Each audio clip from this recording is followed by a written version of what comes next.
Hello everyone. So ఈ వీడియోలో మనం చూడబోతున్నాం బడ్జెట్ 2022. మీ అందరికీ తెలుసు ఆల్రెడీ బడ్జెట్ అనేది నిర్మలా సీతారామన్ గారు లోక్సభలో ప్రవేశపెట్టారు. ఆల్రెడీ దాని గురించి పెద్ద డిస్కషన్స్ కూడా జరిగినాయి. అన్ని న్యూస్ పేపర్లలో అక్కడిక్కడ వచ్చేసినాయి, మీ అందరికీ తెలుసు. కానీ ఇన్ఫర్మేషన్ అనేది ఓవర్‌లోడ్ అవ్వడం వల్ల మనకి ఏది ఎగ్జామ్ పర్పస్‌లో ఇంపార్టెంటో, ఏది చూసుకోవాలో, ఏది చూసుకోకూడదో అనేది పెద్ద ఇప్పుడు డైలమాలో ఉన్నాం మనం. దాని గురించి క్లారిటీ కోసం మనం ప్యూర్‌లీ ఎగ్జామ్ పర్పస్‌లో ఏం అవసరమో అలాంటి విషయాల గురించి మాత్రమే మనం మాట్లాడబోతున్నాం. దీనికి సంబంధించి ఇది బడ్జెట్ 2022కి సంబంధించి. బడ్జెట్ అనేది మనకి ఎప్పుడు ఫ్యూచర్‌లో ఎక్స్‌పెండిచర్ కోసం పెట్టేది. 2022 ఎందుకన్నాం? ఇప్పుడు ఇది పాస్ట్ కోసమా? ఫ్యూచర్ కోసమా? అంటే ఎప్పుడు బడ్జెట్ అనేది దేనికోసం? ఫ్యూచర్. అంటే మనకి ఫినాన్షియల్ ఇయర్ అనేది ఎప్పుడు స్టార్ట్ అవుతది? ఏప్రిల్ 1 నుంచి స్టార్ట్ అయ్యి మార్చ్ 31కి ఎండ్ అవుతది. ఏప్రిల్ 1 అనేది ఎప్పుడొస్తది? 2022లో. మార్చ్ 31 అనేది ఎప్పుడొస్తది? 2023లో. అందుకోసం ఈ బడ్జెట్‌ని ఏమంటాం? 2022 అండ్ 2022 నుంచి ఎప్పటి వరకు? 2023 వరకి ఉంటుంది. ఎప్పటి నుంచి? ఏప్రిల్ నుంచి మార్చ్ 31 ఆఫ్ ద 2023 వరకే ఉంటుందన్నమాట ఈ 1 ఇయర్ పాటు. ఎవ్రీ ఇయర్ మనకి ఫిబ్రవరి 1 రోజు మనకి లోక్సభలో బడ్జెట్‌ని ప్రవేశపెట్టడం జరుగుతూ ఉంటుంది. ఎప్పుడు? ఫిబ్రవరి 1 రోజు. ఓకే. ఇంక మిగతా డీటెయిల్స్ అనేది మీ అందరూ కూడా రొటీన్ క్లాస్‌లో చదువుకొని ఉంటారు. బడ్జెట్‌లో ఏమేమి ఉంటాయనేది. అయితే మనం బడ్జెట్‌ని డిస్కస్ చేసే ముందు 2 పాయింట్స్ మీరు గుర్తుపెట్టుకోవాలి. బడ్జెట్ అనేది మనకి నిర్మలా మేడం చదవడానికి కోసమే ఆల్మోస్ట్ 2 అవర్స్ టైం తీసుకుంది. ఏది మామూలుగా చదువుకుంటూ పోవడానికి కోసమే. మనం ఎగ్జామ్ పర్పస్‌లో డిస్కస్ చేయడానికి కోసం చాలా టైం పడుతుంది. అందుకోసమే మీకు బడ్జెట్ వీడియో అనేది నేను 2 పార్ట్‌లలో చేస్తాను. Part 1 and part 2. పార్ట్ 1లో మొత్తం పాలిసీస్, స్కీమ్స్ గురించి డిస్కస్ చేద్దాం. పార్ట్ 2లో వచ్చేసి టాక్సెస్ గానీ, ఏ టాక్స్ పెంచారు, ఏ టాక్స్ తగ్గారు, టాక్స్ ప్రపోజల్స్ గానీ, ఫిస్కల్ డెఫిసిట్, రెవెన్యూ డెఫిసిట్ ఇవన్నీ ఉంటాయి కదా! వాటికి సంబంధించి పార్ట్ 2లో చూద్దాం. 2 పార్ట్‌లుగా మీకు బడ్జెట్ అనేది అప్‌లోడ్ చేయబడుతుంది. పార్ట్ 1 అండ్ పార్ట్ 2 కింద. దీంట్లో అన్నీ కూడా ఏంటి మనకి ఎగ్జామ్ పర్పస్ ఏం పాలిసీస్ అనౌన్స్‌మెంట్ చేశారు. ఈ బడ్జెట్‌లో అనేది మొత్తం కూడా మనం డిస్కస్ చేస్తాం. టాక్స్ ప్రపోజల్స్ అవన్నీ కూడా పార్ట్ 2లో డిస్కస్ చేద్దాం. ఓకే. రైట్. నెక్స్ట్ మన యాప్ ఏస్ ఆన్‌లైన్. ప్రీ రికార్డెడ్ క్లాసెస్ కోసం అంటే ఆల్రెడీ రికార్డ్ చేసిన క్లాసెస్ కోసం ఏస్ ఆన్‌లైన్ అనే యాప్‌ని గూగుల్ ప్లే స్టోర్ నుంచి డౌన్‌లోడ్ చేసుకోండి. గూగుల్ ప్లే స్టోర్ నుంచి డౌన్‌లోడ్ చేసుకొని మీకు కావాల్సిన కోర్సెస్ గేట్ కానీ, ఇంజినీరింగ్ సర్వీసెస్ కానీ, ఏపీపీఎస్సీ, టీఎస్పీఎస్సీ, ఏఈ, ఏఈఈ కానీ, జెన్కో కానీ, ఎస్ఎస్సీ, జేఈ కోర్సెస్ కానీ మీరు గనుక పర్చేస్ చేయాలనుకుంటే గూగుల్ ప్లే స్టోర్ నుంచి ఏస్ ఆన్‌లైన్ యాప్‌ని డౌన్‌లోడ్ చేసుకొని మీకు కావాల్సిన సబ్జెక్ట్‌ల యొక్క డెమోస్ అన్ని చూసుకొని మీరు పర్చేస్ చేసుకోవచ్చు. అండ్ ఆండ్రాయిడ్ వెర్షన్‌లోనే కాకుండా ఇప్పుడు మనం డెస్క్‌టాప్ వెర్షన్‌లో కూడా లాంచ్ చేయడం జరిగింది. ఏస్ ఆన్‌లైన్ అనేది ఆండ్రాయిడ్‌తో పాటు డెస్క్‌టాప్ వెర్షన్‌లో కూడా అవైలబిలిటీ ఉంది. మీకు ఏది కంఫర్టబుల్ అనుకుంటే ఆ విధంగా మీరు కోర్సుని యాక్సెస్ చేయడానికి అవకాశం ఉంది. Next budget. ఈ ఇయర్ బడ్జెట్ అనేది మనకి ఈ బడ్జెట్‌లో నిర్మలా మేడం ఒక పెద్ద వర్డ్ వాడారనమాట. కంటిన్యూయస్‌గా ఈ stated that word Amrit call అన్నది. అమృత్ కాల్. అమృత్ కాల్ అంటే ఏంటిది? అమృత గడియలు అని. అమృత్ గడి. అంటే ఏంటిది దాని అర్థం? ఇండియాకి 1947లో ఇండియాకి ఇండిపెండెన్స్ వచ్చింది. 1947లో మనకి ఇండియాకి ఇండిపెండెన్స్ వచ్చేసి మనకిప్పుడు 2022 నాటికి ఎంతయింది? 75 ఇయర్స్ అయింది. 2022 నాటికి. అదే నెక్స్ట్ మళ్ళీ 2047 నాటికి ఎంత అవుతుంది మనకి? 100 ఇయర్స్ అవుద్ది. 2047 నాటికి 100 ఇయర్స్. అంటే ఈ 2022 నుంచి 2047 నాటికి ఉన్న గ్యాప్ ఉంది కదా! ఈ గ్యాప్ ఈ 25 ఇయర్స్. ఈ 25 ఇయర్స్ ఆఫ్ ద గ్యాప్ ఏదైతే ఉందో ఎప్పుడు? ప్రెజెంట్ ఇయర్ నుంచి 2022 నుంచి అండ్ 2047 వరకే when India completes 100 years of the independence celebrations. ఆ గ్యాప్‌ని అమృత్ కాల్ అని చెప్పడం జరిగింది. ఈ 25 సంవత్సరాలల్లా మన దేశం ఎలా అభివృద్ధి చెందాలి అన్న దాని మీద మేము ఎక్కువ మొత్తంలో కాన్సంట్రేట్ చేయబోతున్నాం అనేది బడ్జెట్‌లో ఒక థీమ్‌గా చెప్పడం జరిగింది. ఎందుకంటే రాబోయే రోజులలో రాబోయే 25 సంవత్సరాలు అనేది మనకి ఇంపార్టెంట్. ఇండియాకి ఇండిపెండెన్స్ వచ్చి 100 సంవత్సరాలు కంప్లీట్ అవుతుంది. కంప్లీట్ అయిన సందర్భంలో 100 సంవత్సరాలలో మనం ఏం సాధించామని ఒకసారి వెనక్కి తిరిగి చూసుకుంటే మన దేశం యొక్క పురోగతి ఏ విధంగా ఉంది, డెవలప్‌మెంట్ ప్రాసెస్ అనేది ఎలా ఉందనేది మనం చెక్ చేసుకోవాలి కదా! అందుకోసం అని చెప్పేసి రాబోయే 25 సంవత్సరాల కాలాన్ని మనకి అమృత్ కాల్‌గా చెప్పడం జరిగింది. అది. This budget is laid the foundation for the giving the blueprint to the economy over the Amrut Kal of the next 25 years. That is from 75 years to the 100 years of the Indian independence. రాబోయే 25 సంవత్సరాలకు కూడా foundation stone వేయడం జరిగింది. అంటే కొన్ని announcements అనేటివి long term announcements ఉన్నాయని. దేంట్లో? బడ్జెట్ లాంగ్ టర్మ్ కోసం కూడా అనౌన్స్‌మెంట్స్ చేశారు. ఏ లాంగ్ టర్మ్ కోసం? రాబోయే 25 సంవత్సరాల కోసము. చూద్దాం మనం వాటి గురించి కూడా మాట్లాడదాం. Okay. This is our first point regarding బడ్జెట్‌లో ఉన్న దాంట్లో. నెక్స్ట్ సెకండ్ ఏంటిది? Nirmala madam said that this budget is going on the parallel track. Parallel track పైన వెళ్తుందని చెప్పి. ఒక ట్రాక్ అనేది లాంగ్ టర్మ్ కోసం, ఒక ట్రాక్ అనేది ప్రెజెంట్ కోసం. లాంగ్ టర్మ్ అంటే ఇంతకుముందు చెప్పినట్టు అమృత్ కాల్ 25 ఇయర్స్, నెక్స్ట్ 22 నుంచి 2047 వరకు రాబోయే 25 సంవత్సరాల కోసం డెవలప్మెంట్ అనేది జరుగుతూ ఉంటుంది కొన్ని.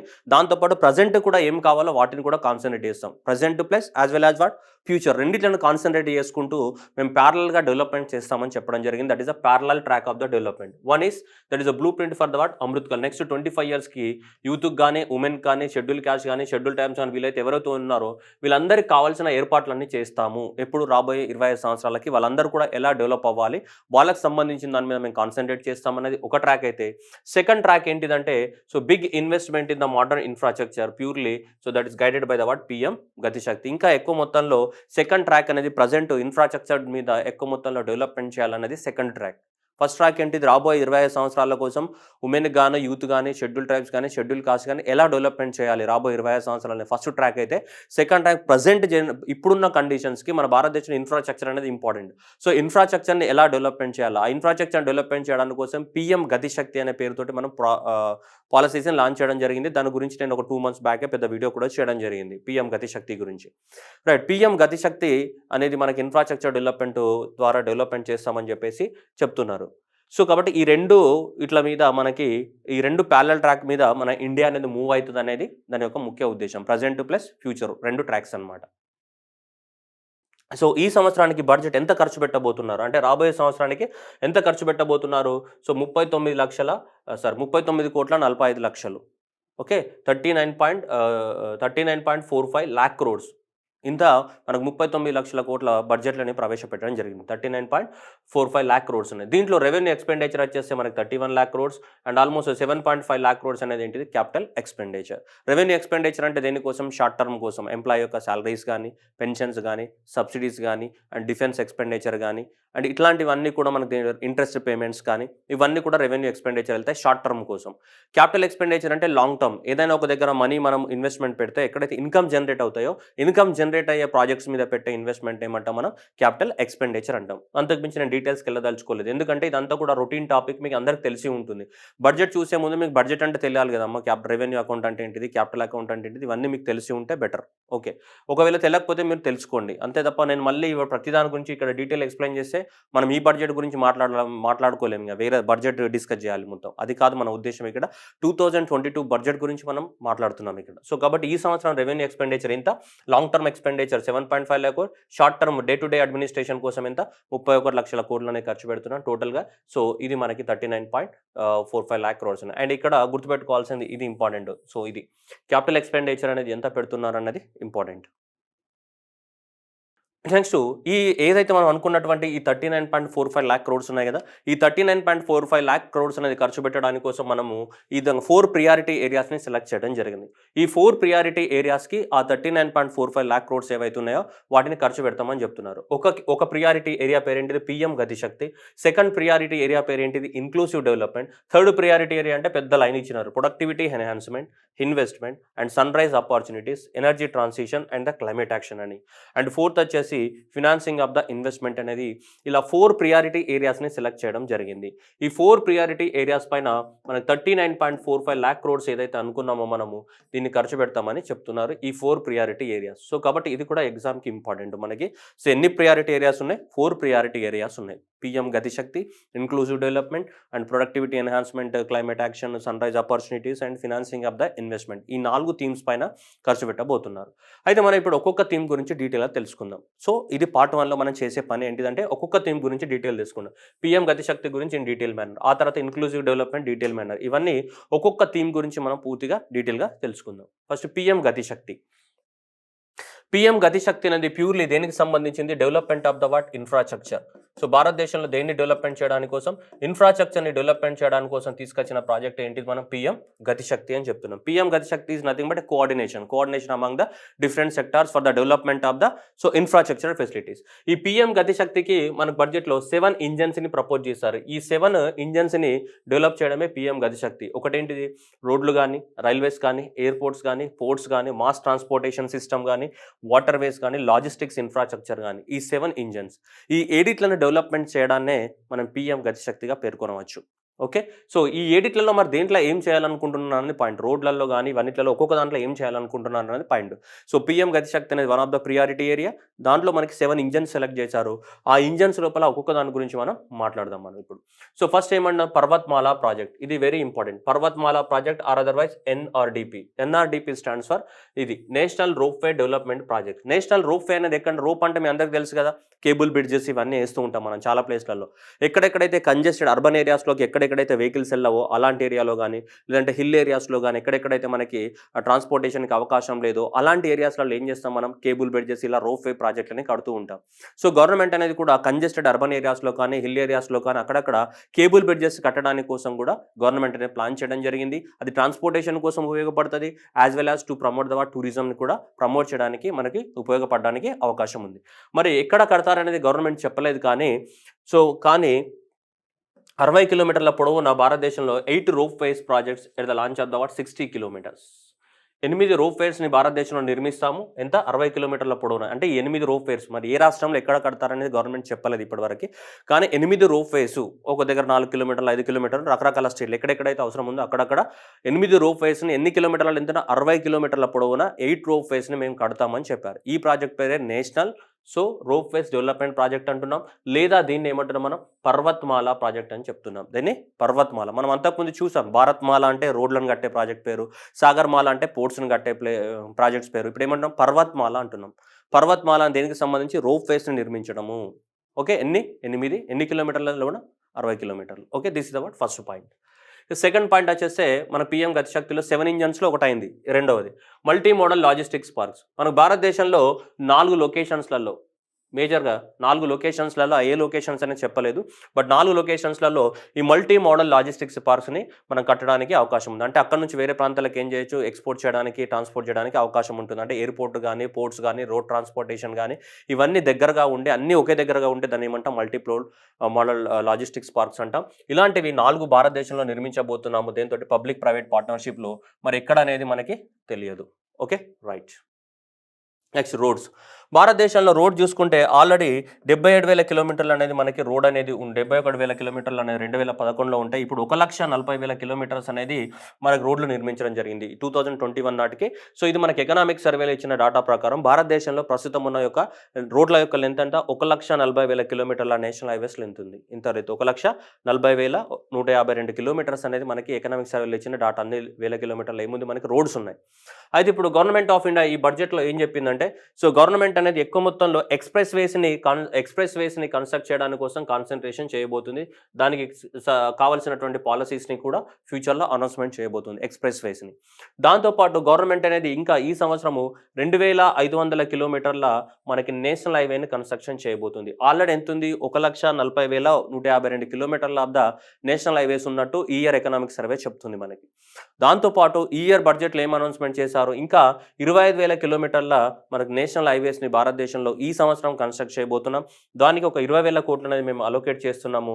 అది కూడా పబ్లిక్ ప్రైవేట్ పార్ట్నర్‌షిప్ ద్వారా అని చెప్తుంది గవర్నమెంట్ అనేది. సో ఈ క్వెషన్ అనేది ఇంపార్టెంట్. ఎంత 25,000 కిలోమీటర్లు అనేది మనకి అనౌన్స్‌మెంట్ చేయడం జరుగుతుంది. ఏది నేషనల్ హైవేస్ కన్‌స్ట్రక్షన్ కోసం మనకి. ఆల్రెడీ ఇప్పుడు అంత ఉంది. ఇది సో మనకేంటి థర్డ్ వన్. నెక్స్ట్ ఫోర్త్ రైల్వేస్‌కి సంబంధించి 3 ఇంపార్టెంట్ అనౌన్స్‌మెంట్ ఇచ్చింది నిర్మలమ్మ. One station one product. అంటే ఒక రైల్వే స్టేషన్ అనేది ఒక ప్రోడక్ట్‌కి ఫేమస్. సపోజ్ ఇప్పుడు గుంటూరు తీసుకున్నాం అనుకో, గుంటూరులో మిర్చి పండుతుంది. కాబట్టి అక్కడ మిర్చి ఎక్స్‌పోర్ట్ చేయడానికి కోసం ఆ రైల్వే స్టేషన్‌లో సెపరేట్ ఫెసిలిటీస్ డెవలప్‌మెంట్ చేస్తారు. లేదంటే గుంటూరు తీసుకుంటే మళ్ళీ పసుపు పండుతుంది. అలాగే తెలంగాణలో నిజామాబాద్ తీసుకున్నాం అనుకో, నిజామాబాద్‌లో పసుపు పండుతుంది. ఆ ప్రాంతం నుంచి ఎక్కువ మొత్తంలో మనం పసుపుని ఎక్స్‌పోర్ట్ చేయడానికి కోసం అక్కడ సరైన ఫెసిలిటీస్ డెవలప్‌మెంట్ చేయాలి. అలా భారతదేశంలో ఒక్కొక్క డిస్ట్రిక్ట్ అనేది ఒక్కొక్క పంటకి ఫేమస్ ఉంటుంది. సో కాబట్టి ఆ పంటను ఎక్స్‌పోర్ట్ చేయాలంటే ఆ ఏరియాలో ఏం చేయాలి మనం సెపరేట్ ఫెసిలిటీస్ డెవలప్‌మెంట్ చేయాలి రైల్వే స్టేషన్‌లలో. కాబట్టి వన్ స్టేషన్ వన్ ప్రొడక్ట్ అనేది లాంచ్ చేయడం జరిగింది. లాస్ట్ ఇయర్ బడ్జెట్‌లోనేమో వన్ ప్రొడక్ట్ వన్ డిస్ట్రిక్ట్ అన్నారు. ఇప్పుడు ఏమంటున్నారు వన్ స్టేషన్ వన్ ప్రొడక్ట్ అన్నారు. ఒక రైల్వే స్టేషన్ నుంచి ఒక ప్రొడక్ట్‌ని ఎక్స్‌పోర్ట్ చేయడానికి కావాల్సిన సౌకర్యాలన్నిటిని కల్పించడం జరుగుతూ ఉంటుంది. నెక్స్ట్ అట్లాగే భారతదేశంలో 400 న్యూ జనరేషన్ వందే భారత్ ట్రైన్స్‌ని మనం రాబోయే 3 సంవత్సరాలలో ఎన్ని సంవత్సరాలలో? రాబోయే 3 సంవత్సరాలలో 400 వందే భారత్ ఎక్స్‌ప్రెస్‌లని తయారు చేస్తామని చెప్తున్నారు. వందే భారత్ ఎక్స్‌ప్రెస్, మనకు తెలుసు ఫిబ్రవరి 2019లో లాంచ్ చేయడం జరిగింది. ఏది వందే భారత్ ఎక్స్ప్రెస్. ఈ వందే భారత్ ఎక్స్ప్రెస్ అనేది ఫిబ్రవరి 2019లో లాంచ్ చేసాం. ఇండియాస్ హైయెస్ట్ స్పీడ్ ట్రైన్ ఇది. ఏది Vande Bharat express integral coach factory Chennai వాళ్ళు తయారు చేయడం జరిగింది ఈ వందే భారత్ ఎక్స్ప్రెస్ని. సో అలాంటివి మనకి ఇప్పుడు మనకి అది 160 km/h స్పీడ్తో వెళ్తుంటుంది. ఓకే, ఇది వందే భారత్ ఎక్స్ప్రెస్. అలాంటివి 400 వందే భారత్ ట్రైన్లను తయారు చేస్తామని చెప్తున్నారు ఇప్పుడు రాబోయే 3 సంవత్సరాలలో. ఇది second announcements with respect to the railways. First announcement ఏంటిది, 1 స్టేషన్ 1 ప్రోడక్ట్ అనేది ఫస్ట్ అనౌన్స్మెంట్ అయితే సెకండ్. ఇక థర్డ్ అనౌన్స్మెంట్ ఏంటిదంటే కవచ్. కవచ్ అంటే ఏంటిది, మనం కాపాడుకోవడానికి ఉండేదే కవచ్ కదా, సేఫ్టీ. సో రైల్వే యాక్సిడెంట్లు కానీ అవి ఇవన్నీ జరగకుండా ఇంకొక 2000 కిలోమీటర్లు ఏవైతే ఉన్నాయో, ఇంకొక 2000 కిలోమీటర్ల ఆఫ్ ద లెంత్ ఏదైతే ఉందో రైల్వే నెట్వర్క్, ఆ నెట్వర్క్ని కూడా మొత్తం that will be covered under the Kavach కింద కవర్ చేస్తారు. అంటే ఏంటిది, safety and the capacity augmentation and by using world class infrastructure. అంటే కొత్త టెక్నాలజీస్ వాడి రైల్వే యాక్సిడెంట్లు జరగకుండా సేఫ్టీని ప్రమోట్ చేయడానికి కోసం ఒక 2000 కిలోమీటర్ల రైల్వే లైన్ని కూడా కవచ్ అనే ప్రాజెక్ట్ కింద యాడ్ చేస్తారు. అంటే యాక్సిడెంట్లు జరగకుండా చూడడానికి కావాల్సిన ఫెసిలిటీస్ని డెవలప్ చేస్తారు. ఈ 3 అనేది మనకి ఈ రైల్వేస్కి సంబంధించినటువంటి announcements. 1 station 1 product, and next 400 Vande Bharat trains, and next ఏంటిది Kavach. Next multi modal movement. Multi modal movements అంటే మీ అందరికీ తెలుసు, అన్నిట్లో కలిసి ఇప్పుడు రైల్వే కానీ, ఎయిర్పోర్ట్ కానీ, రోడ్డు కానీ, పోర్టు కానీ, ఇవన్నిటి ద్వారా ఎక్స్పోర్ట్స్ అండ్ ఇంపోర్ట్ జరుగుతున్నాయి అనుకోండి. ప్రతి దగ్గర డాక్యుమెంట్స్ తయారు చేయడము, ప్రతి దగ్గర ఆగడము, ఈ ప్రతి దగ్గర ఇవన్నీ చేయడం వల్ల ఏమైతే అంత టైం వేస్ట్ ప్రాసెస్ ఇదంతా అవుతుంది. అందుకోసం ఇప్పుడు గవర్నమెంట్ ఏమైతే data exchange among the all modes of the operators will be unified logistics infrastructure platform will be launched అని చెప్తుంది. అంటే ఏంటిది, ఇప్పుడు నేను అమెరికా నుంచి షిప్ ద్వారా తీసుకొచ్చి పోర్టులో ఒక వస్తువులను తీసుకొచ్చా. ఆ వస్తువులను మళ్ళీ ఏం చేస్తాను, నేను ట్రైన్ ద్వారా ఇంకో ప్రాంతానికి తీసుకెళ్ళా, అక్కడ నుంచి ఇంకో ప్రాంతానికి నేను బస్సు ద్వారా తీసుకెళ్ళిన. ఇవన్నీ ప్రాంతాలలో ఎన్ని డాక్యుమెంట్స్ ఎక్స్చేంజ్ చేయాలి, ఇవన్నీ ఏం చేయాలి. ఇవన్నీ అలా కాకుండా ఒకటే యాప్ ఉందనుకోండి, ఆ యాప్లో ఏమైతే డైరెక్ట్గా నువ్వు చూసుకోవచ్చు. అలాంటి ఒక యాప్ని లాంచ్ చేయడం, లేదంటే ప్రతి దగ్గర అక్కడ డాక్యుమెంట్ చెక్ చేయాలి, రైల్వేలో డాక్యుమెంట్ చెక్ చేయాలి, రోడ్స్ దగ్గర డాక్యుమెంట్ చెక్ చేయాలి, ఇవన్నీ ప్రాబ్లమేటిక్. అందుకని చెప్పేసి డిఫరెంట్ మోడ్స్ ఆఫ్ ఆపరేటర్స్ ఎవరైతే ఉన్నారో వీళ్ళందరికీ సంబంధించి టైం కన్స్యూమింగ్ ఎక్కువ అవుతుంది, ప్లస్ డాటా ప్రాసెసింగ్ ఎక్కువ అవుతుంది. అన్నెసెసరీగా ఈ వెహికల్స్ అన్ని వెయిట్ చేయాల్సి వస్తుంది, ట్రాన్స్పోర్టేషన్ కాస్ట్ పెరుగుతుంది, వస్తువుల యొక్క కాస్ట్ పెరుగుతుందని చెప్పి గవర్నమెంట్ ఏమంటుందంటే సపరేట్గా మనము యూనిఫైడ్ లాజిస్టిక్స్ ఇంటర్ఫేస్ ప్లాట్ఫామ్స్ ఒకదాన్ని తీసుకొద్దాము. దాని ద్వారా రెడ్యూసింగ్ ద లాజిస్టిక్స్ కాస్ట్ కానీ, టైం కానీ, assisting the just in time inventory management కానీ, ఎలిమినేటింగ్ ద టెండీజియస్ డాక్యుమెంట్ కానీ, ఇవన్నీ కూడా అవసరం లేని చెప్పేసి ఇలా మనకు ఒక యాప్ తీసుకొస్తే డైరెక్ట్గా ఆ యాప్ ద్వారా ఎక్కడి నుంచి అన్న రైల్వే నుంచి డైరెక్ట్గా ఎయిర్పోర్ట్ నుంచి పోర్ట్, ఎందుకంటే అన్ని ఆ యాప్లో మొత్తం మనకు ఉంటాయి. దానికి ఒక ప్లాట్ఫామ్ అనమాట. దాని పేరే ఇది ఎగ్జామ్లో రావడానికి ఛాన్స్ ఎక్కువగా ఉంది, unified logistics interface platform. Okay, next mass urban transportation including connectivity to the railway station. ఎక్కడెక్కడైతే మనకి 2011లో చూసుకుంటే మనకి ఢిల్లీలో చూసుకుంటే మనకి 196 కిలోమీటర్ల రైల్వే నెట్వర్క్ లెంత్ ఉంది 2011. 2021కి వచ్చేసరికి 286 కిలోమీటర్ల మనకి metro railway 390 kilometres of the metro rails ఉన్నాయి, plus 286 stations, 390 kilometres of the metro rail అనేది ఉంది మనకి ఇక్కడ. ఇక్కడ అయితే ఇప్పుడు మనకి గవర్నమెంట్ ఏం చెప్తుందంటే ప్రతి మెట్రో ఏదైతే ఇప్పుడు హైదరాబాద్ కానీ, బెంగళూరు కానీ, చెన్నై కానీ, ఇండోర్ కానీ, ఇవన్నీ రకరకాల ప్రాంతం మెట్రోలు ఉన్న కన్స్ట్రక్షన్ జరుగుతున్నాయి. కాబట్టి మెట్రోలు అనేటివి ఖచ్చితంగా రైల్వే స్టేషన్స్కి కనెక్టివిటీ ఉండాలి, అది ఫస్ట్ ప్రియారిటీ ఏరియా అని గవర్నమెంట్ తీసుకుంది ఈ బడ్జెట్లో. అంటే అన్ని సిటీస్లలో ఎక్కడెక్కడైతే మెట్రో రైలు కడుతున్నామో ఆ మెట్రో రైల్స్ అనేది ఖచ్చితంగా కనెక్టివిటీ ఉండాలి దేనికి, రైల్వే స్టేషన్స్కి. That is the multimodal connectivity between the mass urban transport and the railway stations will be that is the facilitated on the priority. ప్రతి మెట్రో అనేది రైల్వే స్టేషన్స్కి కనెక్టివిటీ ఉండే రకంగా ఫస్ట్ ప్రియారిటీ అని చెప్తుంది. Next capacity building for the infrastructure project. 2022 it is proposed to allocate the 1 lakh crores to the states in catalyzing the different right. ఇది ఏవైతే రాష్ట్ర ప్రభుత్వాలు ఉన్నాయో ఆ రాష్ట్ర ప్రభుత్వాలకి కోసం సపరేట్గా లోన్స్ ఇవ్వడానికి కోసం 1,00,000 కోట్లని ఫండ్ని క్రియేట్ చేయడం జరిగింది. ఎవరు, గవర్నమెంట్ ఆఫ్ ఇండియా. ఈ 1,00,000 కోట్ల నుంచి ఏ రాష్ట్రానికి ఎంత ఫండ్ కావాలో వాళ్ళు ఫండ్ తీసుకోవచ్చు. 50 సంవత్సరాల పాటు ఇంట్రెస్ట్ ఫ్రీ లోన్స్ ఉంటుంది, 15 కాదు 50 years, 50 years of the interest free loans. అది capacity building for the infrastructure. రాష్ట్ర ప్రభుత్వాలకు ఎవరికైతే డబ్బులు కావాలనో వాళ్ళకి డబ్బులు ఇవ్వడానికి సెంట్రల్ గవర్నమెంట్ రెడీగా ఉంది. 1,00,000 కోట్ల రూపాయలు అనేది మీకు సపరేట్గా పెడుతున్నాను. That is the finance for the infrastructure development. 50 సంవత్సరాల పాటు మీకు ఇంట్రెస్ట్ ఫ్రీ లోన్స్ తోటి వాటిని మళ్ళీ 50 సంవత్సరాల తర్వాత తిరిగి పే చేయాల్సి ఉంటుంది. అలా మీకు 1,00,000 కోట్ల లోన్స్ ఇవ్వడానికి మేము రెడీగా ఉన్నామని చెప్పేసి గవర్నమెంట్ ఆఫ్ ఇండియా అనేది అనౌన్స్‌మెంట్ చేయడం జరిగింది. సో, ఈ 1,00,000 కోట్లని రకరకాల ప్రాజెక్టులు పీఎం గతి శక్తి ప్రాజెక్టుల కోసం గానీ, ఇవన్నిట్లో కూడా పీఎం గ్రామ్ సడక్ యోజన రోడ్లు కట్టడానికి కోసం గానీ, ఆప్టికల్ ఫైబర్ నెట్వర్క్ కోసం గానీ, సో, ఇవన్నిట్ల కోసం డెవలప్‌మెంటల్ కోసం ఈ అన్ని ప్రాజెక్టుల కోసం వాడుకోవచ్చట. వేటిని? ఈ 1,00,000 కోట్లు ఏవైతే ఉన్నాయో, ఈ 1,00,000 కోట్లని ఇలాంటి ప్రాజెక్టులన్నిట్లో కూడా వాడుకోవడానికి సెంట్రల్ గవర్నమెంట్ అనేది అవకాశం కల్పిస్తుంది. రైట్? సో, ఇదంతా ఎవరు అడిగారు? మనకి ఇది ఎంత అలొకేట్ చేశారు? ఏంటిదనేది అడుగుతారు మనకి. ఓకేనా? ఇది. ఇదంతా కూడా ఏంటిది? సో, ప్రియారిటీ నెంబర్ ఏరియా 1 ఏంటి 2,500 కిలోమీటర్ల రోడ్లు అండ్ యూనిఫైడ్ లాజిస్టిక్స్ ఇంటర్ఫేస్ గానీ, ఓపెన్ సోర్స్ మొబిలిటీ స్టాక్ గానీ, integrated postal and railway networks గానీ, 1 స్టేషన్ 1 ప్రొడక్ట్ గానీ, 400 న్యూ వందే భారత్ ట్రైన్స్ గానీ, మల్టీ మోడల్ కనెక్టివిటీ గానీ, నేషనల్ రోప్‌వే డెవలప్‌మెంట్ ప్రాజెక్ట్ గానీ, and capacity building for the future projects గానీ, ఇవన్నీ కూడా ఏంటిది మనకి priority area number 1. So, priority area number 1 కింద ఇవన్నీ గవర్నమెంట్ ఆఫ్ ఇండియా చెప్పడం జరిగింది. ఒక్కసారి మీరు జస్ట్ ఒకసారి రివైజ్ చేయండమ్మా. పీఎం గతి శక్తి ఇవే కదా 7 ఉన్నాయి. దీంట్లో ఇవి పర్వత్మాల 8, నెక్స్ట్ వచ్చేసి మల్టీ మోడల్ 4 లొకేషన్స్, నెక్స్ట్ రోడ్స్‌కి సంబంధించి ఇది 2500 కిలోమీటర్స్, రైల్వేస్‌కి సంబంధించి ఇవి ఉన్నాయి, మల్టీ మోడల్‌కి సంబంధించి యూనిఫైడ్ లాజిస్టిక్స్ ఇంటర్ఫేస్ ప్లాట్‌ఫామ్, అట్లే మాస్ అర్బన్ రైల్వే స్టేషన్స్‌కి కనెక్టివిటీ పెంచాలి అండ్ కెపాసిటీ బిల్డింగ్‌కి 1,00,000 కోట్లు ప్రియారిటీ అండ్ ఎంత 50 years with interest free loans. Right. ఇది మనకి పీఎం గతి శక్తికి సంబంధించినటువంటి first priority area. Second priority area ఏమన్నామా? Inclusive development. Inclusive development is our second priority area. దీంట్లో ఏం లేవు, అన్ని చిన్న చిన్న పాయింట్సే ఉన్నాయి. సో, ఇన్క్లూసివ్ డెవలప్‌మెంట్‌కి సంబంధించి ఫస్ట్ ఏంటిది? నేచురల్ ఫార్మింగ్స్‌ని ప్రమోట్ చేయాలని చెప్తున్నారు. ఈ నేచురల్ ఫార్మింగ్స్‌ని మన గంగా నది ఉంది కదా, ఉత్తరప్రదేశ్‌లో గంగా నది ఏదైతే ఉందో, ఈ గంగా నదికి 5 కిలోమీటర్ల పొడవున అటు ఇటు గాని అటు ఇట్లా 5 కిలోమీటర్స్ ఆఫ్ ద రేంజ్‌లో నేచురల్ ఫార్మింగ్స్‌ని ఫార్మ్ చేయాలని చెప్తున్నారు. That is the farming in the first stage లోపల. So, 5 kilometres of the wide along the Ganga river దగ్గర. సో, ఏంటిది? కెమికల్ ఫ్రీ నేచురల్ ఫార్మింగ్స్‌ని ప్రమోట్ చేయాలని చెప్తున్నారు. ఈ నేచురల్ ఫార్మింగ్ అనేది మనకి 4 పిల్లర్స్ పైన బేస్ అయి ఉంటుంది. ఒకటి జీవామృత, బీజామృత, అచ్చాదన అండ్ వపస. వపస అంటే వాటర్, జీవామృత అంటే పాలు గానీ, పెరుగు గానీ, నెయ్యి గానీ, వెన్న గానీ, ఈ కవ్వు యూరిన్ గానీ ఇలాంటి వాటితో తయారు చేసేది.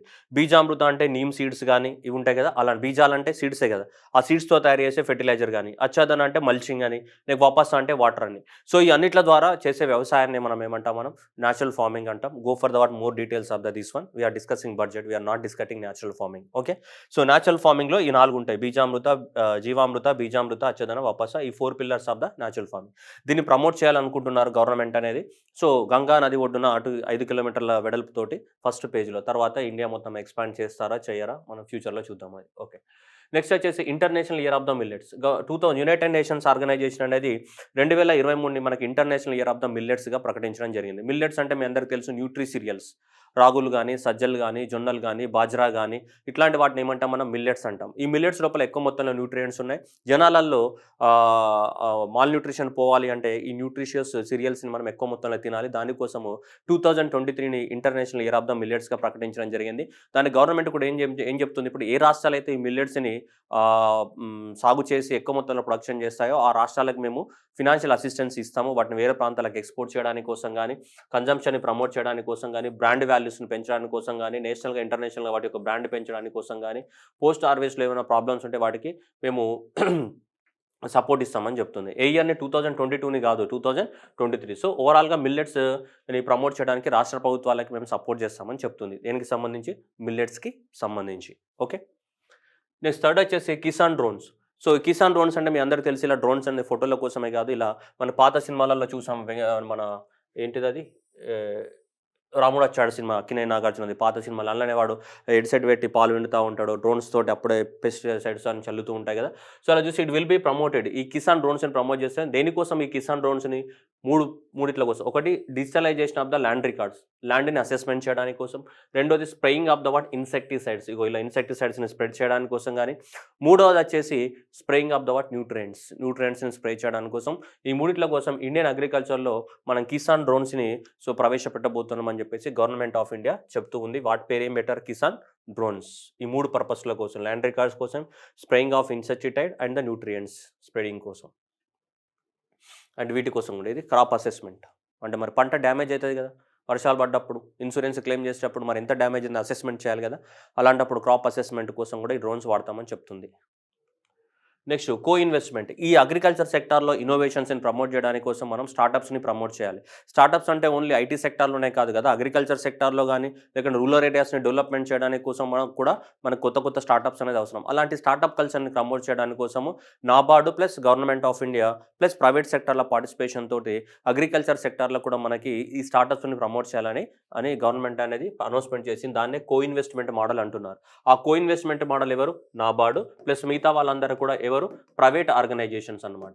ఈ ప్రైవేట్ ఆర్గనైజేషన్ దేన్ని ప్రమోట్ చేయాలా? Startups for the agriculture and rural enterprises. Okay, ఈ అగ్రికల్చర్ కానీ రూరల్ ఎంటర్ప్రైజెస్ ఏవైతే ఉన్నాయో వాటికి సంబంధించినటువంటి వీటిని స్టార్టప్స్ని ప్రమోట్ చేయడానికి కోసం. అండ్ దాంతోపాటు ఈ అగ్రికల్చర్ యూనివర్సిటీస్ అన్ని కూడా సిలబస్ని మార్చాలని చెప్పడం జరిగింది. జీరో బడ్జెట్ న్యాచురల్ ఫార్మింగ్ కానీ, ఆర్గానిక్ ఫార్మింగ్ కానీ, మోడర్న్ డే టెక్నాలజీస్ కానీ ఇవన్నీ ఇంక్లూడ్ చేయాలి. ఇంకా పాత చింతకాయ సిలబస్ అవసరం లేదు, ఇంకా మొత్తం సిలబస్ మార్చేయమని చెప్పడం జరిగింది. సో ఈ బడ్జెట్లోనే అగ్రికల్చర్ యూనివర్సిటీకి చెప్పారు సిలబస్ మొత్తం మార్చమని చెప్పి. దాంతోపాటు ఈ నాబార్డ్ సహాయంతో స్టార్టప్స్ని ప్రమోట్ చేయాలి. దేంట్లో? అగ్రికల్చర్లో రీసెర్చ్ చేయడానికి కోసం. దాన్ని ఏమంటున్నాం మనం? కో ఇన్వెస్ట్మెంట్ మోడల్ అని చెప్తున్నాం. నెక్స్ట్ కేన్ అండ్ బెత్వా నదులను కలపడం. కేన్ అండ్ బెత్వా ఒక నది వాటర్ అనేది ఇంకో నదిలోకి డైవర్ట్ చేస్తే దాన్ని ఏమంటాం? దాన్ని రివర్ ఇంటర్లింకింగ్ ప్రాజెక్ట్ అని చెప్తుంటాం. ఇక్కడ మనకి మధ్యప్రదేశ్లో ఇక్కడ నుంచి ఆరిజినేట్ అయ్యేది ఇదంతా కూడా ఇది పోతుంది కదా, ఈ river. This river is known as what? Ken river. ఈ రెండు కూడా మనకి యమునాకు ఉన్నటువంటి ట్రిబ్యూటరీస్. సో ఇదంతా కూడా ఏంటిది? మనకి మళ్ళీ పోయి ఇక్కడ యమునా నదిలో కలుస్తున్నాయి. ఓకే, యమునా నదిలో కలుస్తున్నాయి. ఈ మధ్యలో మీకు కనిపిస్తుంది ఇది బార్డర్. ఇది పైన అంతా కూడా ఉత్తరప్రదేశ్, కిందిదంతా కూడా ఏంటిది? మనకి మధ్యప్రదేశ్. ఇది ఉత్తరప్రదేశ్ అండ్ మధ్యప్రదేశ్ ఏంటిది? ఇది border. Okay, so next it side లాస్ట్కి వెళ్తుంది కదా, ఈ కార్నర్లో వెళ్ళేది ఏంటిది? మనకి ఇది Betwa river. Ken and the Betwa. ఇప్పుడు ఇక్కడ మనకి కేన్ రివర్లో ఎక్కువ వాటర్ ఉన్నాయి, బెత్వా రివర్లో ఏమున్నాయి? మనకి వాటర్ అనేవి లేవు అనమాట. సో ఈ రెండు వెళ్ళి మళ్ళీ యమునా రివర్లోనే కలుస్తాయి. రెండుకు యమునా రివర్కు ఉన్నటువంటి ఏంటి? ట్రిబ్యూటరీస్. ఇప్పుడు కేన్ రివర్ నుంచి మనం బెత్వా రివర్కి వాటర్ని తీసుకెళ్ళాలి అంటే మనం ఇక్కడ నుంచి ఇక్కడ వరకు పెద్ద కెనాల్ని నిర్మించాలి. 230 కిలోమీటర్ల పొడవున ఈ కెనాల్ని నిర్మించాలి. ఈ కెనాల్ని నిర్మిస్తే ఈ కెనాల్ ద్వారా వాటర్ అనేది ఎక్కడికి వెళ్తాయి? కేన్ రివర్ నుంచి మనకి ఈ బెత్వా రివర్లోకి వాటర్ వెళ్ళి ఇక్కడ ఉన్నటువంటి ఈ జిల్లాలు టీటాగర్ కానీ, ఇక్కడ ఉన్నటువంటి ఝాన్సీ జిల్లా కానీ, ఇక్కడ ఛత్రాపూర్ కానీ, లలిత్పూర్ కానీ, సో ఈ పన్నా డిస్ట్రిక్ట్స్ కానీ ఇవన్నీ కూడా మధ్యప్రదేశ్. కింద ఉన్నదంటే ఏంటి? మధ్యప్రదేశ్. పైన ఉన్నదంటే ఏంటిది? ఉత్తరప్రదేశ్. ఎందుకంటే ఈ రెండు రివర్స్ మధ్యప్రదేశ్ నుంచి ఆరిజినేట్ అయితే ఇక్కడ యమునా రివర్ అనేది ఉత్తరప్రదేశ్లో ఫ్లో అవుతాయి కాబట్టి ఫైనల్గా వెళ్ళి ఇవి దాంట్లో కలిసిపోతాయి. దేంట్లో? యమునా రివర్. సో ఇక్కడ నుంచి వాటర్ ఈ అన్ని జిల్లాలన్నీ కూడా ఏమైతే ఈ కెనాల్ ద్వారా బెనిఫిట్ అవుతాయి. కెనాల్ వాటర్ తీసుకెళ్తున్నప్పుడు ఇటు సైడ్ ఏం వెళ్తాయి అంతా కూడా ఈ ప్రాంతాలన్నిటికి ఏం సప్లై చేస్తుంది? వాటర్ని సప్లై చేయడం జరుగుతుంది. సో కాబట్టి ఈ ప్రాంతం మొత్తం కూడా బెనిఫిట్ అవుతుంది. ఉత్తరప్రదేశ్ ప్లస్ మధ్యప్రదేశ్ 230 కిలోమీటర్లు ఏం చేయాలి? దీన్ని కెనాల్ని నిర్మించాలనేది. సో దీన్నే మనం ఏమంటాం? కేన్ బెత్వా లింక్ ప్రాజెక్ట్ అని చెప్తున్నాం. ఈ కేన్ బెత్వా లింక్ ప్రాజెక్ట్ కోసం గవర్నమెంట్ ఆఫ్ ఇండియా అనేది క్లియర్గా అలొకేట్. లాస్ట్ ఇయర్ బడ్జెట్లో 4300 కోట్లు అనౌన్స్మెంట్ చేసి ఈ ఇయర్ బడ్జెట్లో 1400 కోట్లు అనేది అలొకేట్ చేయడం జరిగింది to link the what? Ken and the Betwa rivers. దీంట్లో భాగంగా చూసుకుంటే మనకి టోటల్ కాస్ట్ అయితే దీనికి 44,000 కోట్లు అవుతుంది ఈ టోటల్ ప్రాజెక్ట్. కానీ లాస్ట్ ఇయర్ బడ్జెట్లో 4,003, ఈ సంవత్సరం 1400 కోట్లు అనేది ఇవ్వడం జరిగింది. మిగతాది వాళ్ళ స్టేట్ గవర్నమెంట్ వాళ్ళు భరించుకుంటారు. ఉత్తరప్రదేశ్, మధ్యప్రదేశ్ వాళ్ళు చూసుకుంటారు. రైట్. సో దట్ ఇది ఒకవేళ ఈ ప్రాజెక్ట్ కంప్లీట్ అయితే 9.8 లక్షల ఎకరాల ఫార్మర్స్కి ఇరిగేషను, 62 లక్షల జనాలకి డ్రింకింగ్ వాటరు, అట్లాగే 103 hydro power and 27 megawatts of the solar power అనేది జనరేట్ అవ్వడానికి అవకాశం ఉంది. దేని ద్వారా? ఈ కేన్ అండ్ ద బెత్వా నదులు ఏవైతే ఉన్నాయో వాటి ద్వారాని సో మనకి చెప్పడం జరిగింది. సో దీనికోసం మనకి 1400 కోట్లు ఈ బడ్జెట్లో అలొకేట్ చేయడం జరిగింది for the what? Ken and బెత్వాని. అలానే భారతదేశంలో ఎప్పటి నుంచో ఉన్నటువంటి ఒక ప్రపోజల్ ఏంటంటే మనకి north India and the south India కనుక రెండిట్లను మనం చూసామనుకో, north India and the south India ఇవన్నీ రెండిట్లను చూస్తే నార్త్ ఇండియా మొత్తంలో చూసుకుంటే ఇవన్నీ కూడా హిమాలయన్ రివర్స్. సో నార్త్ ఇండియాలో ఏముందంటే 70% ఆఫ్ ద వాటర్ నార్త్ ఇండియాలో ఉంది. కానీ నార్త్ ఇండియాలో ఏముంది? 30% ఆఫ్ ద ల్యాండ్ ఉంది ఇండియా చూసుకుంటే. కానీ 70% ఆఫ్ ద ల్యాండ్ అనేది మనకి ఇండియాలో ఈ పెనిన్సులార్ పార్ట్ ఆఫ్ ద ఇండియాలో ఉంది ల్యాండ్ అనేది ఇండియాలో. కానీ పెనిన్సులార్ పార్ట్ ఆఫ్ ద ఇండియాలో ఉన్న వాటర్ రిసోర్సెస్ జస్ట్ 30% మాత్రమే. 30% ఆఫ్ ద వాటర్ రిసోర్సెస్ మాత్రమే ఉన్నాయి పెనిన్సులార్ పార్ట్ ఆఫ్ ద ఇండియాలో. ఓకే, ఎందుకంటే ఇక్కడ మనకి గోదావరి, కృష్ణ, కావేరి, పెన్నా ఈ రివర్స్ తప్ప పెద్దగా ఏం లేవు. కాబట్టి ల్యాండ్ ఏరియా అనేది 70% ఆఫ్ ద ల్యాండ్ ఏరియా ఉంది. కానీ 30% ఏముంది? వాటర్ ఉంది. కానీ ఇక్కడ చూసుకుంటే 70% వాటర్ ఉంది నార్త్ ఇండియాలో, 30% ఏముంది? ల్యాండ్ ఏరియాలో ఉంది. కాబట్టి ఇక్కడ ఎక్సెస్ వాటర్ ఉంది. ఆ ఎక్సెస్ వాటర్ని ఈ హిమాలయన్ రివర్స్ ద్వారా వచ్చే వాటర్స్ అంతా కూడా ఎక్కడికి తీసుకురావాలి? పెనిన్సులార్ ఇండియాకి తీసుకురావాలి. అదే మనం రివర్ ఇంటర్లింకింగ్ ప్రాజెక్ట్ అంటాం. అంటే హిమాలయన్ రివర్స్‌ని హిమాలయాస్ గంగా గాని, లేదంటే బ్రహ్మపుత్ర గాని, మహానది గాని ఇవన్నీ ఉన్న వాటర్స్ ఉంటాయి కదా! ఆ వాటర్‌నంతా కూడా ఎక్కడికి తీసుకురావాలి? కింద ఉన్నటువంటి తమిళనాడులోని కావేరీ రివర్ వరకి తీసుకురావాలి. అది రివర్ ఇంటర్లింకింగ్ ప్రాజెక్ట్ అంటాం. అక్కడ ఉన్న వాటర్‌ని కిందికి తీసుకురావాలి. అయితే దాని గురించి మనం సెపరేట్ వీడియో మాట్లాడుకుందాం. River interlinking project. I am not expanding now. But ఈ బడ్జెట్‌లో ఈ ప్రాజెక్ట్‌ల గురించి మేము ఒక డీటెయిల్ ప్రాజెక్ట్ రిపోర్ట్ ప్రిపేర్ చేయడానికి రాష్ట్రాలతోటి కోఆర్డినేషన్ చేసి పెద్ద ప్రాజెక్ట్ రిపోర్ట్‌ని ప్రిపేర్ చేస్తామని చెప్పడం జరిగింది. ఈ రివర్ ఇంటర్లింకింగ్ కోసం. ఏది దమన్ గంగా, పింజాల్. దమన్ గంగా, పింజాల్ గాని, పార్ అండ్ తాపి నర్మదా రివర్ గాని మహారాష్ట్ర, గుజరాత్ మధ్యలో గాని, గోదావరి, కృష్ణ గాని, next Krishna and the Pennar గాని, and the Pennar and Kaveri. ఈ 5 రివర్‌లను ఇంటర్లింకింగ్ చేయడానికి కోసం ఈ 5 రివర్ ఇంటర్లింకింగ్ ప్రాజెక్టుల కోసం మనకి ఒక డీటెయిల్ ప్రాజెక్ట్ రిపోర్ట్‌ని తయారు చేస్తాము. In consultation with the they state government అని చెప్పడం జరిగింది. వీటి గురించి మనం సెపరేట్‌గా మాట్లాడదాం. ఎందుకంటే జాగ్రఫీ పాయింట్ ఆఫ్ వ్యూలో very important. River interlinking projects ఏంటిది? ఎక్కడెక్కడ ఉన్నాయనేది ఇప్పుడు న్యూస్‌లో ఉంది కాబట్టి, మళ్ళీ బడ్జెట్‌లో కూడా అనౌన్స్‌మెంట్ చేశారు కాబట్టి, we need to take up that topic. Okay. I will update that topic soon. Okay, right. Next one. Vibrant villages. Vibrant villages అంటే ఇట్లా లాస్ట్ విలేజెస్ ఇన్ ఇండియా. అంటే మన ఊరికి దూరంగా, ఊరికి ఉత్తరాన అంటారు కదా మనకి అట్లా. ఊరికి దూరంగా ఎక్కడో ఉన్న ప్రాజెక్టులు, మన దేశానికి బార్డర్‌లో ఉన్న ప్రాజెక్టులకి మనకి ఏంది ఫోన్ సిగ్నల్ రాదు, ఒక టీవీ సిగ్నల్ రాదు, ఒక ఏం రాదు మనకి, రోడ్ ఫెసిలిటీస్ ఉండదు, ఏ ఫెసిలిటీస్ ఉండవు, ఏముండవు. అలాంటి బార్డర్‌లో ఉన్న విలేజెస్ ఏవైతే ఉన్నాయో, అలాంటి బార్డర్‌లో ఉన్న విలేజెస్‌ని డెవలప్‌మెంట్ చేయడానికి కోసమే ఇది లాంచ్ చేశారు. ఏది వైబ్రెంట్ విలేజెస్ ప్రాజెక్ట్‌ని లాంచ్ చేయడం జరిగింది. దీన్ని vibrant villages project. That is a border villages with the space population.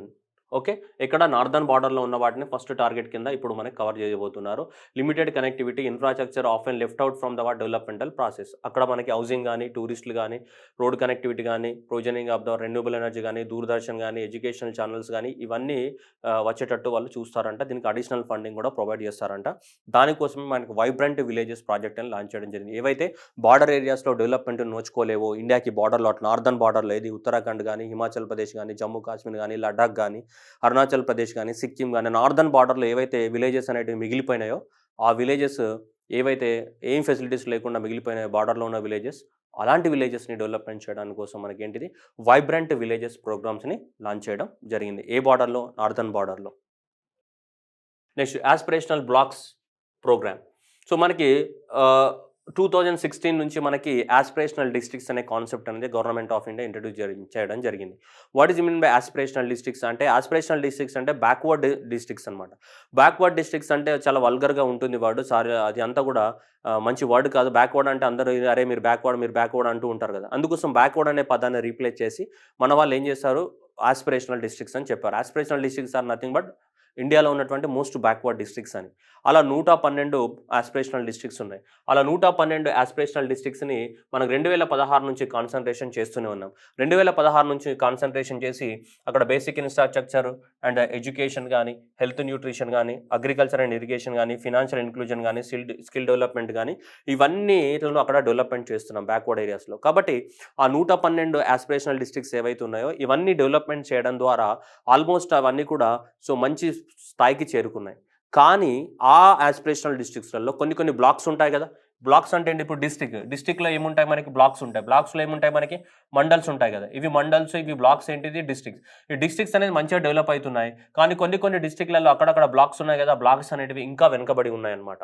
ఎక్కడ? యాస్పిరేషనల్ డిస్ట్రిక్ట్స్‌లో. కాబట్టి ఇప్పుడు ఏం చేస్తున్నాము? ఆ బ్లాక్స్ మీద కాన్సంట్రేట్ చేయబోతున్నాము. అందుకోసమే యాస్పిరేషనల్ బ్లాక్స్ ప్రోగ్రామ్ అనేది లాంచ్ చేయడం జరిగింది. అంటే బ్లాక్స్ మీద ఎక్కువ మొత్తంలో కాన్సంట్రేట్ చేయబోతున్నాం. They have surpassed the most of the states. But however in those districts some of the blocks were continue to lag. ఏ డిస్ట్రిక్ట్స్‌లో? యాస్పిరేషనల్ డిస్ట్రిక్ట్స్‌లోనే కొన్ని బ్లాక్స్ ఏవైతే ఉన్నాయో, ఆ బ్లాక్స్ అనేటివి ల్యాగ్ అవుతున్నాయి. వాటిని ఎక్కువ మొత్తంలో కాన్సంట్రేట్ చేయడానికి కోసమే యాస్పిరేషనల్ బ్లాక్స్ ప్రోగ్రామ్. ఏం చేస్తారు అక్కడ? వీటన్నిటిలో మీద డెవలప్‌మెంట్ చేయడానికి కాన్సంట్రేషన్ చేస్తారు. ఒకప్పుడు డిస్ట్రిక్ట్‌ల మీద చేసేది. ఆ డిస్ట్రిక్ట్‌లో ఇప్పుడు దేనికెళ్ళాం? ఇంకా మైక్రో లెవెల్‌కి బ్లాక్స్ మీద కాన్సంట్రేట్ చేయబోతున్నాం. Next mental health programme. National mental health. ఎందుకంటే కోవిడ్-19 వల్ల ఇంట్లో ఉండి ఎటు బయటకెళ్ళక బయట ప్రపంచానికి దూరంగా అయిపోయి మనం ఏమైతే మెంటల్‌గా ఎఫెక్ట్ అవుతున్నాం. ఈ మెంటల్‌గా ఎఫెక్ట్ అవుతున్నాం కాబట్టి ఈ మెంటల్ నుంచి, టెన్షన్ నుంచి ఎవరైతే ఎఫెక్ట్ అవుతున్నారో వాళ్ళందరికీ మనకి టెలిమెడిసిన్ అంటే ఏంటి? అంటే మనకి ఈ ఫోన్ ద్వారా గానీ, వీడియో కాన్ఫరెన్స్ ద్వారా గానీ, ఆన్‌లైన్‌లో గానీ ఎవరైతే మెంటల్‌గా సఫర్ అవుతున్నారో వాళ్ళకి డాక్టర్ ద్వారా కౌన్సెలింగ్ ఇవ్వడం ఇవన్నీ జరుగుతూ ఉంటాయి. సో, అలా national tele mental health programme will be launched and this will be include the network of the 23 tele mental health centres of the excellence. ఎవరైతే మెంటల్‌గా సఫర్ అవుతున్నారో వాళ్ళందరూ కూడా ఆ టెలి కాన్ఫరెన్స్‌లో మాట్లాడుతూ వాళ్ళకున్న ప్రాబ్లమ్స్ చెప్పుకొని మనం ట్రీట్మెంట్ తీసుకోవచ్చనమాట. అలాంటి వాటి కోసం మనకి ఇలా లాంచ్ చేయబోతున్నాం. మనకి ఏంటి information and technology institute of the Bengaluru international institute వీళ్ళు మనకి దానికి సాఫ్ట్‌వేర్‌ని ప్రొవైడ్ చేయడం జరుగుతుంది. Next Ayushman Bharat digital machine. So, ఈ ఆయుష్మాన్ వీళ్ళందరూ పార్టిసిపేషన్ హాస్పిటల్స్ గానీ, ల్యాబ్స్ గానీ వీళ్ళందరూ కూడా పార్టిసిపేట్ చేస్తారు. వీళ్ళందరూ పార్టిసిపేట్ చేసి మన యొక్క బయోడాటాని రికార్డ్ చేయాలి. అంటే మనకి హైట్ ఎంతుంది, మన వెయిట్ ఎంతుంది, బాడీ మాస్ ఇండెక్స్ ఎంతుంది, బ్లడ్ ప్రెషర్ ఎంతుంది, ఇవన్నీ ఉంటాయి కదా! సో, మనకి బీపీ ఉందా? లేదా? సో, లో బీపీ ఉంటే ఎంతుంది? హై బీపీ ఉంటే ఎంతుంది? షుగర్ ఉందా? డయాబెటిస్ ఉందా? దిక్కుమాలిన రోగాలు అన్నీ ఉన్నాయా? లేవా? ఇవన్నీ టెస్ట్ చేసి ఒక బయోడాటా తయారు చేస్తారు. ఆ బయోడాటాని ఏం చేయాలి? డిజిటల్‌గా మనం ప్రివెంట్ చేయాలి. నెక్స్ట్ ఏ డాక్టర్ దగ్గరికెళ్తే ఆ డాక్టర్‌కి ఏం చేస్తాం? అది చూపిస్తా ఇగో నా బయోడాటా ఇది. నేను ఈ రోగాలతో సఫర్ అయినా, ఇంతకుముందు పలానా డాక్టర్‌దెళ్ళినా, ఈ ట్రీట్మెంట్ తీసుకున్నా అన్నప్పుడు ఆ నెక్స్ట్ ట్రీట్మెంట్ ఇచ్చే డాక్టర్ కూడా ఏముంటది? ఒక ఐడియా ఉంటది. యాక్చువల్‌గా ఇది అంతా కూడా అమెరికా లాంటి దేశాలలో ఇలా జరుగుతది. ప్రీవియస్ ట్రాక్ రికార్డ్ అనేది చూస్తారు వాళ్ళది హెల్త్ అనేది. కానీ మన భారతదేశంలో లేదు. అందుకోసం ఇప్పుడు ఏం చేశామంటే Ayushman Bharat. So, Ayushman Bharat digital mission అని లాంచ్ చేయడం జరిగింది. అంటే health ID for every citizen that will works as health account. Which is the personal health records will be linked and viewed. The healthcare professional registry and healthcare facilities that will act as a repository for the healthcare providers both as modern and the traditional systems of the medicine. నేను చెప్పింది అదే చెప్తున్నాడు. అదొక డేటాబేస్‌లో maintain చేస్తారు మన data అంతా. So, అప్పుడు ఇమ్మీడియేట్‌గా మనకొక ఆధార్ కార్డ్ లాగా మనకు కూడా హెల్త్ ఐడీ ఒకటి ఉంటది. ఐడీ నంబర్ కొట్టగానే మన డేటా అంతా బయటికొస్తది. సర్వరోగాల నివారణ ఉన్నాయా? అన్ని రోగాలున్నాయా? లేవా అని. సో, అది ఒక డాటా తయారు చేస్తామనమాట. ఇలాంటి హెల్త్ డాటాని స్టార్ట్ చేసిన మొదటి రాష్ట్రం కర్ణాటక. ఇప్పుడు కర్ణాటకలో జరుగుతుంది ఆల్రెడీ. ఇంక భారతదేశం మొత్తం కూడా లాంచ్ చేద్దామని అనుకుంటున్నారు దీన్ని. సో, మనకి డిజిటల్ మిషన్ మనకు కూడా ఆధార్ కార్డ్ లాగా మన బయోడాటా అంతా బయటపడతదనమాట. మీకు ఏ రోగాలున్నాయి అది. నెక్స్ట్ డిజిటల్ యూనివర్సిటీ అంతా కూడా ఆన్‌లైన్ ఎడ్యుకేషన్ అయిపోయింది కాబట్టి, సో, ఈ ఆన్‌లైన్ ఎడ్యుకేషన్స్‌ని అందించడానికి కోసం కూడా యూనివర్సల్ యాక్సెస్ టు ఎడ్యుకేషన్ అందించడానికి కోసం ఒక డిజిటల్ యూనివర్సిటీని లాంచ్ చేయబోతున్నాం. It will be established to provide an access to the students across the country for the world class quality universal education with personalised learning expertise at their door step. ఏ courses కావాలనుకున్నా కూడా ఆ courses అన్నీ కూడా మనకి షార్ప్‌గా కొత్త IT technologies తోటి మనకి అన్ని ఇన్‌స్టిట్యూషన్స్ యొక్క పార్టిసిపేట్ ద్వారా మనకి హబ్ అండ్ స్పోక్ మోడల్‌లో తయారు చేస్తామని చెప్పారు. It is a high city and it will works this public universities గానీ, ప్రైవేట్ యూనివర్సిటీస్ గానీ అన్నీ. సో, ఈ డిజిటల్ యూనివర్సిటీ అనేది ఒక హబ్. దీనికి అన్నీ కూడా ఈ స్పోక్స్ అన్నీ ఉంటాయి కదా! వీల్‌కి స్పోక్స్. ఇవన్నీ కూడా అన్ని ఇన్‌స్టిట్యూషన్స్ భారతదేశంలో ఉన్న అన్ని ఇన్‌స్టిట్యూషన్స్ గానీ, ఇంకా ప్రపంచంలో ఉన్న అన్ని ఇన్‌స్టిట్యూషన్స్ అన్నీ కూడా ఈ డిజిటల్ యూనివర్సిటీ తోటి కనెక్ట్ అయితాయి. నువ్వు ఈ డిజిటల్ యూనివర్సిటీస్‌లో నువ్వు యాక్సెస్ తీసుకున్నావంటే ఈ జాయిన్ అయిన ఈ స్పోక్స్ అనేటివి కూడా మిగతా ఇన్‌స్టిట్యూషన్స్ అన్నమాట. ఈ మధ్యలో ఉన్నటువంటి హబ్ ఏది ఇది? ఇదంతా కూడా మనకి డిజిటల్ యూనివర్సిటీ. అన్ని ఇన్‌స్టిట్యూషన్ దీంతో లింక్ అయి ఉంటాయి. కాబట్టి నీకు ఏ కోర్స్ కావాలంటే ఆ కోర్స్ అనేది నీకు అందుబాటులోకి రాబోతుంది. అలా చేసేటట్టు మేము ఒక డిజిటల్ యూనివర్సిటీని లాంచ్ చేయబోతున్నామని చెప్పేసి గవర్నమెంట్ చెప్తుంది ఈ బడ్జెట్‌లో. Universalisation of the quality education. So, corona తర్వాత లాక్‌డౌన్ తర్వాత పల్లెటూర్లలో ఉన్న వాళ్ళ పాపం చాలామంది పేరెంట్స్ మొబైల్ కొనియలేక, ఇంటర్నెట్ యాక్సెస్ సరిగ్గా లేక, రిమోట్ ఏరియాలో వాళ్ళు చదువుకు నోచుకోలేక చాలామంది డ్రాప్ అవుట్స్ పెరిగిపోయినాయి లాస్ట్ 2½ ఇయర్స్‌లో. అందువల్ల గవర్నమెంట్ ఏం చెప్పిందంటే ఇప్పుడు 1 క్లాస్ 1 టీవీ ఛానెల్‌ని లాంచ్ చేయబోతుంది. టీవీ అయితే అంతటా వస్తది కదా టీవీ. సో, కాబట్టి ఒక్కొక్క క్లాస్‌కి ఒక్కొక్క టీవీ ఛానెల్. ఫస్ట్ క్లాస్‌కి ఒక టీవీ ఛానెల్, రెండో తరగతికి ఒక టీవీ ఛానెల్, మూడో అంటే ఎప్పుడు ఆ క్లాస్‌కి సంబంధించినవి ఎప్పుడేమైతే టెలికాస్ట్ అవుతూనే ఉంటాయి. అలా భారతదేశంలో ఇప్పుడు మనకి 12 టీవీ ఛానెల్స్ ఉన్నాయి ఎడ్యుకేషన్‌కి సంబంధించి. దాన్ని ఇప్పుడు 200 టీవీ ఛానెల్స్‌కి పెంచుదామని చెప్తున్నారు. ఒకటో క్లాస్ నుంచి 12వ క్లాస్ వరకు ఉన్నటువంటి సబ్జెక్ట్స్ అన్నీ కూడా ప్రతి క్లాస్‌కి ఒక్కొక్క టీవీ ఛానెల్ ఉంటుంది. ఆ టీవీ ఛానెల్ ఓపెన్ చేసుకుంటే ఆ క్లాస్‌కి సంబంధించిన సబ్జెక్టులు ఎప్పుడు ఏమైతే మనకి బ్రాడ్‌కాస్ట్ అవుతూ ఉంటాయి. సో, అలా 1 క్లాస్ 1 టీవీ ఛానెల్‌ని ఓపెన్ చేయడం జరుగుతూ ఉంటుంది. Very, very important. అట్లాగే పిల్లలలో మనకి ఈ ల్యాబ్స్‌ని థింకింగ్ స్కిల్స్‌ని ప్రమోట్ చేయడానికి కోసం మనకి వర్చువల్ ల్యాబ్స్ కూడా 750 virtual labs in science and mathematics కూడా ప్రమోట్ చేయడానికి గవర్నమెంట్ అనేది చర్యలు చేపడుతుంది. దేనికోసం? థింకింగ్‌ని ఆ ల్యాబ్‌లలో ఉన్నటువంటి వీడియోస్ చూసినప్పుడు మనకేమైతదంటే ఓహో! ఇది ఇలా జరుగుతదా? ఇది ఇలా జరుగుతదని థింకింగ్ ప్రాసెస్ అనేది పెరుగుతది అలా. 750 వర్చువల్ ల్యాబ్స్‌ని ప్రమోట్ చేయాలని చెప్పేసి బడ్జెట్‌లో చెప్తున్నారు. అట్లాగే 75 స్కిల్లింగ్ ఈ ల్యాబ్స్‌ని కూడా ప్రమోట్ చేస్తామని చెప్తున్నారు. Okay. 1 channel so 1 class 1 TV channel అలా 200 టీవీ ఛానల్స్ని లాంచ్ చేయబోతున్నారు. అలాగే 750 ఏంటిది virtual labs in science and mathematics లోపల పిల్లల లోపల క్రిటికల్ థింకింగ్ని ప్రమోట్ చేయడానికి కోసం దాంట్లో కొన్ని ఏమంటాం మన పజిల్స్ రావడం వాటిని మనం సాల్వ్ చేయడం వాటి ద్వారా అవి జరుగుతుంటాయి. అట్లాగే స్కిల్స్ ట్రైనింగ్ కోసం మనకు 750 స్కిల్ ల్యాబ్స్ని కూడా లాంచ్ చేయబోతున్నాం మనం. సో ఈ క్వశ్చన్స్ అనేటివి ఇంపార్టెంట్. సో దిస్ క్వశ్చన్ కానీ సో ఈ క్వశ్చన్ కానీ ఆ తర్వాత ఈ క్వశ్చన్స్ కానీ ఇవన్నీ కూడా మనకి ఏంటి ఎగ్జామ్కి important to promote the word universalization of the word quality education. All these are for the universalization of the quality. అందరికీ విద్య అనేది అందుబాటులోకి తీసుకురావడానికి కోసం ఇవన్నీ లాంచ్ చేయబోతున్నాం మనం. Next any time anywhere post offices. మన భారతదేశంలో ఉన్నటువంటి 1.5 lakhs of the post offices ఏవైతే ఉన్నాయో ఈ 1.5 lakhs of the post offices అన్నిట్లను కూడా బ్యాంక్ తోటి కనెక్టివిటీ పెడతామని చెప్తున్నారు, కోర్ బ్యాంకింగ్ సిస్టమ్ తోటి. అంటే నువ్వు పోస్ట్ ఆఫీస్లో కూడా వెళ్ళి ఎక్కడైనా సరే నువ్వు డబ్బులు వేసుకోవచ్చు, డబ్బులు తీసుకోవచ్చు. ఆ విధంగా బ్యాంక్స్ని పోస్ట్ ఆఫీస్ని ఇంటర్ కనెక్టివిటీ పెంచడం ద్వారా రూరల్ ఏరియాస్లో ఉన్నటువంటి ఫార్మర్స్ కానీ, సీనియర్ సిటిజన్స్ కానీ, ఉమెన్స్ కానీ, సెల్ఫ్ హెల్ప్ గ్రూప్స్ కానీ వీళ్ళందరూ కూడా బెనిఫిట్ అవుతుందని గవర్నమెంట్ యొక్క ఆలోచన. ఇది ఎప్పుడో చేయాల్సింది కానీ మన వాళ్ళకి ఇప్పుడు తెల్లారింది. సో భారతదేశంలో బ్యాంకింగ్ నెట్వర్క్ అనేది ఎక్స్పాండ్ అవ్వాలంటే దట్ మేజర్ బేస్ అనేది పోస్ట్ ఆఫీసెస్. నువ్వు బ్యాంకింగ్ సెక్టర్ అంతా కూడా పోస్ట్ ఆఫీస్ ద్వారా మంచి సాఫ్ట్వేర్ని డిజైన్ చేసి నువ్వు కనెక్టివిటీ పెంచినట్టయితే ఆటోమేటిక్గా ఏమవుతుందమ్మా, ప్రతి రూరల్ ఏరియాలో పోస్ట్ ఆఫీస్ ఉంది ఈరోజు. సో కాబట్టి ఆటోమేటిక్గా నీకు ఏమైతే డిజిటల్స్ అనేవి ట్రాన్సాక్షన్స్ అని ఎక్కువ మొత్తంలో జరిగి అందరికీ so banking at door step అనేది నీకు సాధ్యమవుతుంది. సో ఎనీవే సో లేట్గా అయినా సరే మన వాళ్ళు మంచి స్టెప్ వేశారు. So any time anywhere so post offices savings అనేది. సో మనకి 100% of the what 1.5 lakhs of the post offices will come on the what poor banking system enabling the what financial inclusion. So banking కానీ, ATMs కానీ, online transfer కానీ, funds కానీ ఇవన్నిట్లను కూడా post offices ద్వారా ఇక మీదట చేసుకోబోతున్నాం మనం. అంటే వీళ్ళు ఇప్పుడు అనౌన్స్మెంట్ చేశారు, వీళ్ళంతా చేయాలంటే వీళ్ళు దిక్కుమాలను చేస్తారు, 2 సంవత్సరాలు తీసుకుంటారు వీళ్ళు. ఇదంతా చేయడానికి 2 నుంచి 4 సంవత్సరాలు తీసుకుంటారు, అవసరమైతే మర్చిపోతారు కూడా వీళ్ళు. సో అనౌన్స్మెంట్ అయితే చేశారు, ఓకే చేస్తే okay better. Next digital banking units.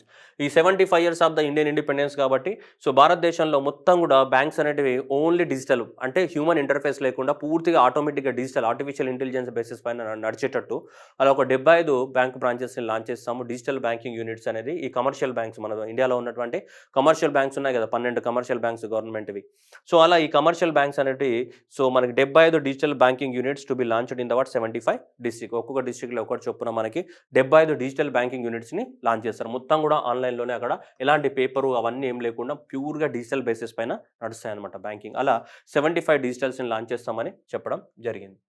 Next PM divine అనేది దీనికోసం prime minister development initiative for the north eastern region. ఈ నార్త్ ఈస్టర్న్ స్టేట్స్ ఏవైతే ఉన్నాయో ఆ నార్త్ ఈస్టర్న్ స్టేట్స్ని డెవలప్మెంట్ చేయడానికి కోసం సపరేట్గా ఈ ప్రోగ్రామ్ లాంచ్ చేయడం జరిగింది. Prime minister development initiative for the what north ఈస్టర్ని లాంచ్ చేయడం జరిగింది. అండ్ ఈ పిఎం గతిశక్తి కింద ఉన్న ఫండ్స్ ఇవన్నీ వాడుకోవచ్చు. దాదాపు 1500 కోట్లతోటి పూర్తిగా north eastern part of the ఇండియాలో ఇన్ఫ్రాస్ట్రక్చర్ని డెవలప్మెంట్ చేయడానికి కోసం ఈ ప్రాజెక్ట్ని లాంచ్ చేయడం జరిగింది. ఏది prime minister development initiative for the north east PM divine అనేది సపరేట్గా 1500 కోట్లని అలొకేట్ చేయడం జరిగింది only for the north eastern part of the ఇండియాలో మనకి ఏంటిది సో ఇది డెవలప్మెంట్ చేయడానికి కోసం.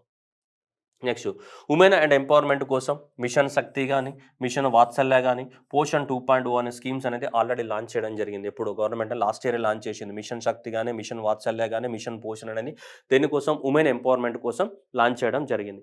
ఇప్పుడు కొత్తగా అనౌన్స్మెంట్ చేసింది ఏంటిదంటే ఈ అంగన్వాడీస్కి సంబంధించి ఏంటిది సాక్షం అంగన్వాడీస్ అనేది లాంచ్ చేశారు ఇప్పుడు కొత్త బడ్జెట్లో. Saksham anganwadis are the new generation anganwadis that will for the better infrastructure and audio visual aids and powered by the what clean energy and providing the what improved environment for the what clearly early childhood development. 2 lakhs of the Anganwadis will be upgraded at the what this scheme. So దాని పేరు ఏంటి సాక్షం అంగన్వాడీస్. సాక్షం అంగన్వాడీస్ అంటే ఇవన్నీ ఉంటాయంట, clean energy, improved environment, infrastructure, audio visual AIDS, చిన్నపిల్లలు ఆడుకోవడానికి ఇవన్నీ ఉంటాయంట. సో అలాంటి వాటిని అంటే మోడర్న్ అంగన్వాడీస్ అని చెప్పొచ్చు సింపుల్ చెప్పాలంటే. ఈ మోడర్న్ అంగన్వాడీస్ని ఏమంటున్నాం మనం సాక్షం అంగన్వాడీస్. అలా 2 లక్షల అంగన్వాడీస్ని మోడర్నైజ్ చేసి వాటి పేరు ఏమి సాక్షం అంగన్వాడీస్గా మార్చబోతున్నాం అనమాట. దాని 2 lakhs. ఓకే, అంతకుముందు లాంచ్ చేసిన ఏంటిది మిషన్ శక్తి కానీ, మిషన్ వాత్సల్య కానీ ఇవన్నీ లాంచ్ చేయడం జరిగింది. మనకు భారతదేశంలో లాంచ్ చేయడం జరిగింది. Mission Vatsalya is nothing but that is the చిల్డ్రన్స్ని చైల్డ్ ప్రొటెక్షన్కి సంబంధించింది. మిషన్ శక్తి అంటే మనకి ఉమెన్ ఎంపవర్మెంట్కి సంబంధించింది, దాంట్లో సంబంధించినటువంటి స్కీమ్స్. నెక్స్ట్ ఏంటిది ఈ సాక్షం అంగన్వాడీస్ అంటే ఇవి మొత్తం కూడా ఈ అంగన్వాడీ సెంటర్స్ యొక్క developmental project. Next Desh and the drone Shakti. Desh అంటే ఇది అనమాట, Desh digital ecosystem for skilling and the livelihood. మన జీవనాధారాన్ని మన జీవనాధారాన్ని కొనసాగించాలంటే ఇప్పుడున్న ఆన్లైన్ ప్లాట్ఫామ్ ద్వారా మనం ఏమైనా స్కిల్ నేర్చుకోవచ్చు. స్కిల్ ట్రైనింగ్, స్కిల్ గానీ, రీస్కిల్ గానీ, అప్‌స్కిల్ గానీ నీకు ఏమైనా స్కిల్స్ నేర్చుకోవడానికి ప్లస్ రిలవెంట్ జాబ్స్‌ని ఫైండ్ ఔట్ చేయడానికి కోసం గవర్నమెంట్ అనేది ఒక పోర్టల్‌ని లాంచ్ చేయబోతుంది. ఆ పోర్టల్ పేరే దేశ్ పోర్టల్. డిజిటల్‌గా ఆన్‌లైన్‌లో నువ్వు స్కిల్స్ నేర్చుకోవచ్చు. దాంతో పాటు నీ బతుకు తెరువు కోసం జాబ్స్‌ని కూడా వెతుక్కోవచ్చనమాట. So, that is the meaning. Digital ecosystem and skilling and livelihood దాని పేరేంటి దేశ్. ఓకే. దాంతో పాటు ఈ మన ఏమంటాం ఈ డ్రోన్స్ యొక్క ఉన్నాయి కదా! ఎక్కువ మొత్తంలో డిఫరెంట్ టైప్స్ ఆఫ్ ద డ్రోన్స్‌ని డెవలప్‌మెంట్ చేయడానికి కోసం మనము స్టార్టప్స్‌ని ప్రమోట్ చేయాలి. డ్రోన్స్ అనేది అగ్రికల్చర్‌లో ఉపయోగించే డ్రోన్స్ గానీ, డ్రోన్స్ అనేది మనకి రోడ్ కన్‌స్ట్రక్షన్ కోసం గానీ, డ్రోన్స్ అనేది సర్వేయింగ్ కోసం గానీ, రైట్, డ్రోన్స్ అనేది బయోటెక్నాలజీలో గానీ, డ్రోన్స్ అనేది మౌంటైన్స్ లోపల క్లైంబింగ్ కోసం ఈ రకరకాల డ్రోన్స్ మనకుంటాయి. ఇలా భారతదేశంలో డ్రోన్స్‌ని ప్రమోట్ చేయాలంటే డ్రోన్స్ లోపల వెన్ని స్టార్టప్స్‌ని ప్రమోట్ చేయాలి. Startups will be promoted for the facilities for the drone Shakti. Drone Shakti అనే ప్రాజెక్ట్ కింద స్టార్టప్స్‌ని ప్రమోట్ చేస్తాం. ఈ డ్రోన్ శక్తి అనేది ఏంటిది? స్టార్టప్స్ అనేది వేటిని తయారు చేయాలి? డ్రోన్స్‌నే తయారు చేయాలి. ఆ డ్రోన్స్ మనుషులకు ఉపయోగపడే డ్రోన్స్ అయి ఉండాలి. అందుకోసమే drone. So, drone as a service. ఆ డ్రోన్స్ అనేది మనుషులకి ఉపయోగపడే డ్రోన్స్‌ని తయారు చేయాలి. ఆ ప్రాజెక్ట్ పేరు ఏంటిది? డ్రోన్ శక్తి అని. ఆ డ్రోన్ శక్తి అనేది ఏంటిది? ఒక స్టార్టప్ ప్రోగ్రామ్ నేమ్. ఆ స్టార్టప్స్‌లలో వేటిని? డ్రోన్స్‌ని ప్రమోట్ చేయాలి. ఆ డ్రోన్స్ ద్వారా మనుషులకు ఉపయోగపడేటట్టు ఏమైనా డ్రోన్స్ తయారు చేస్తే దాన్ని అలాంటి వాటిని ఏమంటాం మనం? డ్రోన్ శక్తి అనే పేరుతోటి లాంచ్ చేస్తున్నాం మనం. ఈ ఐఐటీస్ గానీ ఇవన్నీ కూడా వీళ్ళు ఇన్వాల్వ్ అయ్యి స్టేట్ గవర్నమెంట్స్ గానీ, సో, ఈ స్టార్టప్స్‌ని ప్రమోట్ చేస్తాం మనం. Next micro small medium enterprises ఏవైతే ఉన్నాయో, ఈ మైక్రో స్మాల్ మీడియం ఎంటర్‌ప్రైజెస్‌కి సంబంధించినటువంటి రిజిస్ట్రేషన్ పోర్టల్ ఉద్యమ్ గానీ, మనకి లేబర్స్ రిజిస్ట్రేషన్ అయ్యే ఈ శ్రమ గానీ, నెక్స్ట్ అంటే అసీమ్ గానీ, ఇవన్నీ పాత పోర్టల్స్ ఇవన్నిట్లను కలిపేస్తామని చెప్తున్నారు. ఇవన్నీ కూడా ఉద్యమ్ పోర్టల్ గానీ, ఈ శ్రమ్ పోర్టల్ గానీ, ఎన్‌సీఎస్ గానీ, అసీమ్ గానీ, ఈ పోర్టల్స్ అన్నీ ఉన్నాయి. ఈ పోర్టల్స్ అన్ని కలిపేసి ఒకటే యూనిఫార్మ్ వెబ్‌సైట్‌ని తయారు చేస్తామని చెప్తున్నారు. That is number 1. నంబర్ 2 వచ్చేస్తే మనకి గవర్నమెంట్ అనేది ఈ ఆర్గనైజేషన్‌ని credit guarantee trust for micro small medium enterprises will be revamped with the required infusion of the funds. This will facilitate additional 2,00,000 crores for the micro small medium enterprise. ఏవైతే మన micro small medium enterprises ఉన్నాయో, micro small medium ఎంటర్‌ప్రైజెస్‌కి loans ఇచ్చినప్పుడు ఆ లోన్స్‌కి guarantee ఒక organisation ఆ లోన్స్‌కి guarantee ఇవ్వడానికి ఒక ఆర్గనైజేషన్ ఉంది. ఆ ఆర్గనైజేషన్ పేరే ఇది. ఏంటిది? Credit guarantee trust for micro small medium enterprises. ఇప్పుడు నేను లోన్ తీసుకున్నాననుకో. నేను లోన్ తీసుకున్నప్పుడు నాకు ఎస్‌బీఐ లోన్ ఇచ్చింది. ఆ ఎస్‌బీఐ అనేది నేను చిన్న మైక్రో స్మాల్ మీడియం ఎంటర్‌ప్రైజ్ పెట్టుకుంటా అంటే నాకు ఎస్‌బీఐ లోన్ ఇచ్చింది. కానీ ఎస్‌బీఐ ఏ బేసిస్ పైన లోన్ ఇస్తుంది అంటే ఎస్‌బీఐకి వీళ్ళు గ్యారంటీ ఇస్తారు. ఎవరు? Credit guarantee trust for micro small medium enterprises. నీకు డౌట్ వస్తుంది మళ్ళీ. సార్ వీళ్ళెందుకు గ్యారంటీ ఇవ్వాలి అంటే, మరి భారతదేశంలో అలా గ్యారంటీ ఇవ్వకపోతే ఏ బ్యాంక్ లోన్ ఇవ్వదు. అలాంటప్పుడు ఎవడు ఎంటర్‌ప్రైజెస్ పెట్టాడు. అలాంటప్పుడు ఎలాంటి ఎంప్లాయ్‌మెంట్ జనరేట్ అవ్వదు. కాబట్టి గవర్నమెంట్ అనేది మైక్రో స్మాల్ మీడియం ఎంటర్‌ప్రైజెస్‌ని పెట్టాలి అంటే జనాలకు లోన్ ఇవ్వాలి. జనాలకు లోన్ ఇవ్వాలంటే ఎవరో ఒకరు గ్యారంటీ ఇవ్వాలి. ఆ గ్యారంటీ కూడా ఎవరు ఇస్తున్నారు? గవర్నమెంటే ఇస్తది ఆ గ్యారంటీ కూడా. ఏ ఫామ్‌లో? ఒక ఆర్గనైజేషన్ ఫామ్‌లో. ఆర్గనైజేషన్ పేరేంటిది? Credit guarantee trust for the micro small medium enterprise. ఇక్కడ చూడండి కదా! క్రెడిట్‌కి ఏమంటుంది? గ్యారంటీ అంటుంది. అలా ఇవ్వకపోతే ఎవరు పెట్టలేరు ఇండస్ట్రీస్. సో, ఈ credit guarantee for the micro small medium enterprises అనే ఆర్గనైజేషన్ ఏదైతే ఉందో దీన్ని మొత్తం కూడా రీవాంప్ చేస్తాం. దీని యొక్క స్ట్రక్చర్‌ని మార్చేస్తామని చెప్తుంది. ఇలా స్ట్రక్చర్‌ని మార్చేసి ఇంకొక 2,00,000 కోట్ల వరకు మనము మైక్రో స్మాల్ మీడియం ఎంటర్‌ప్రైజెస్‌కి లోన్స్ ఇవ్వడానికి అవకాశం ఉందని చెప్తుంది. Next emergency credit line guarantee scheme. ఇది మనకి గవర్నమెంట్ అనేది మనకి మార్చ్ 2020లో మే 2020లో లాంచ్ చేయడం జరిగింది. ఆత్మనిర్భర్ భారత్ అని లాంచ్ చేసాం కదా! ఆత్మనిర్భర్ భారత్ అనేది ఎప్పుడైతే మనం మే 2020లో అనౌన్స్‌మెంట్ చేసామో, ఆత్మనిర్భర్‌లో భాగంగానే ఈ క్రెడిట్ గ్యారంటీ స్కీమ్ అనేది లాంచ్ చేయడం జరిగింది. దీంట్లో దాదాపు 3,00,000 కోట్ల వరకు అనౌన్స్‌మెంట్ చేశారు. ఇవన్నీ కూడా ఏంటిది? ఫండింగ్ ఇచ్చాం. 3,00,000 కోట్లు అనేది లోన్స్ రూపంలో ఇవ్వడం జరిగింది. ఎవరికి? మైక్రో స్మాల్ మీడియం ఎంటర్‌ప్రైజెస్‌కి. అలా మైక్రో స్మాల్ మీడియం ఎంటర్‌ప్రైజెస్‌కి ఎవరికైతే లోన్స్ ఇచ్చామో, ఆ లోన్స్ ఇచ్చినటువంటి స్కీమ్ పేరే ఇది. ఏది? Emergency credit line guarantee programme అనేది అనౌన్స్‌మెంట్ చేసాం. ఎప్పుడు? మే 2020లో.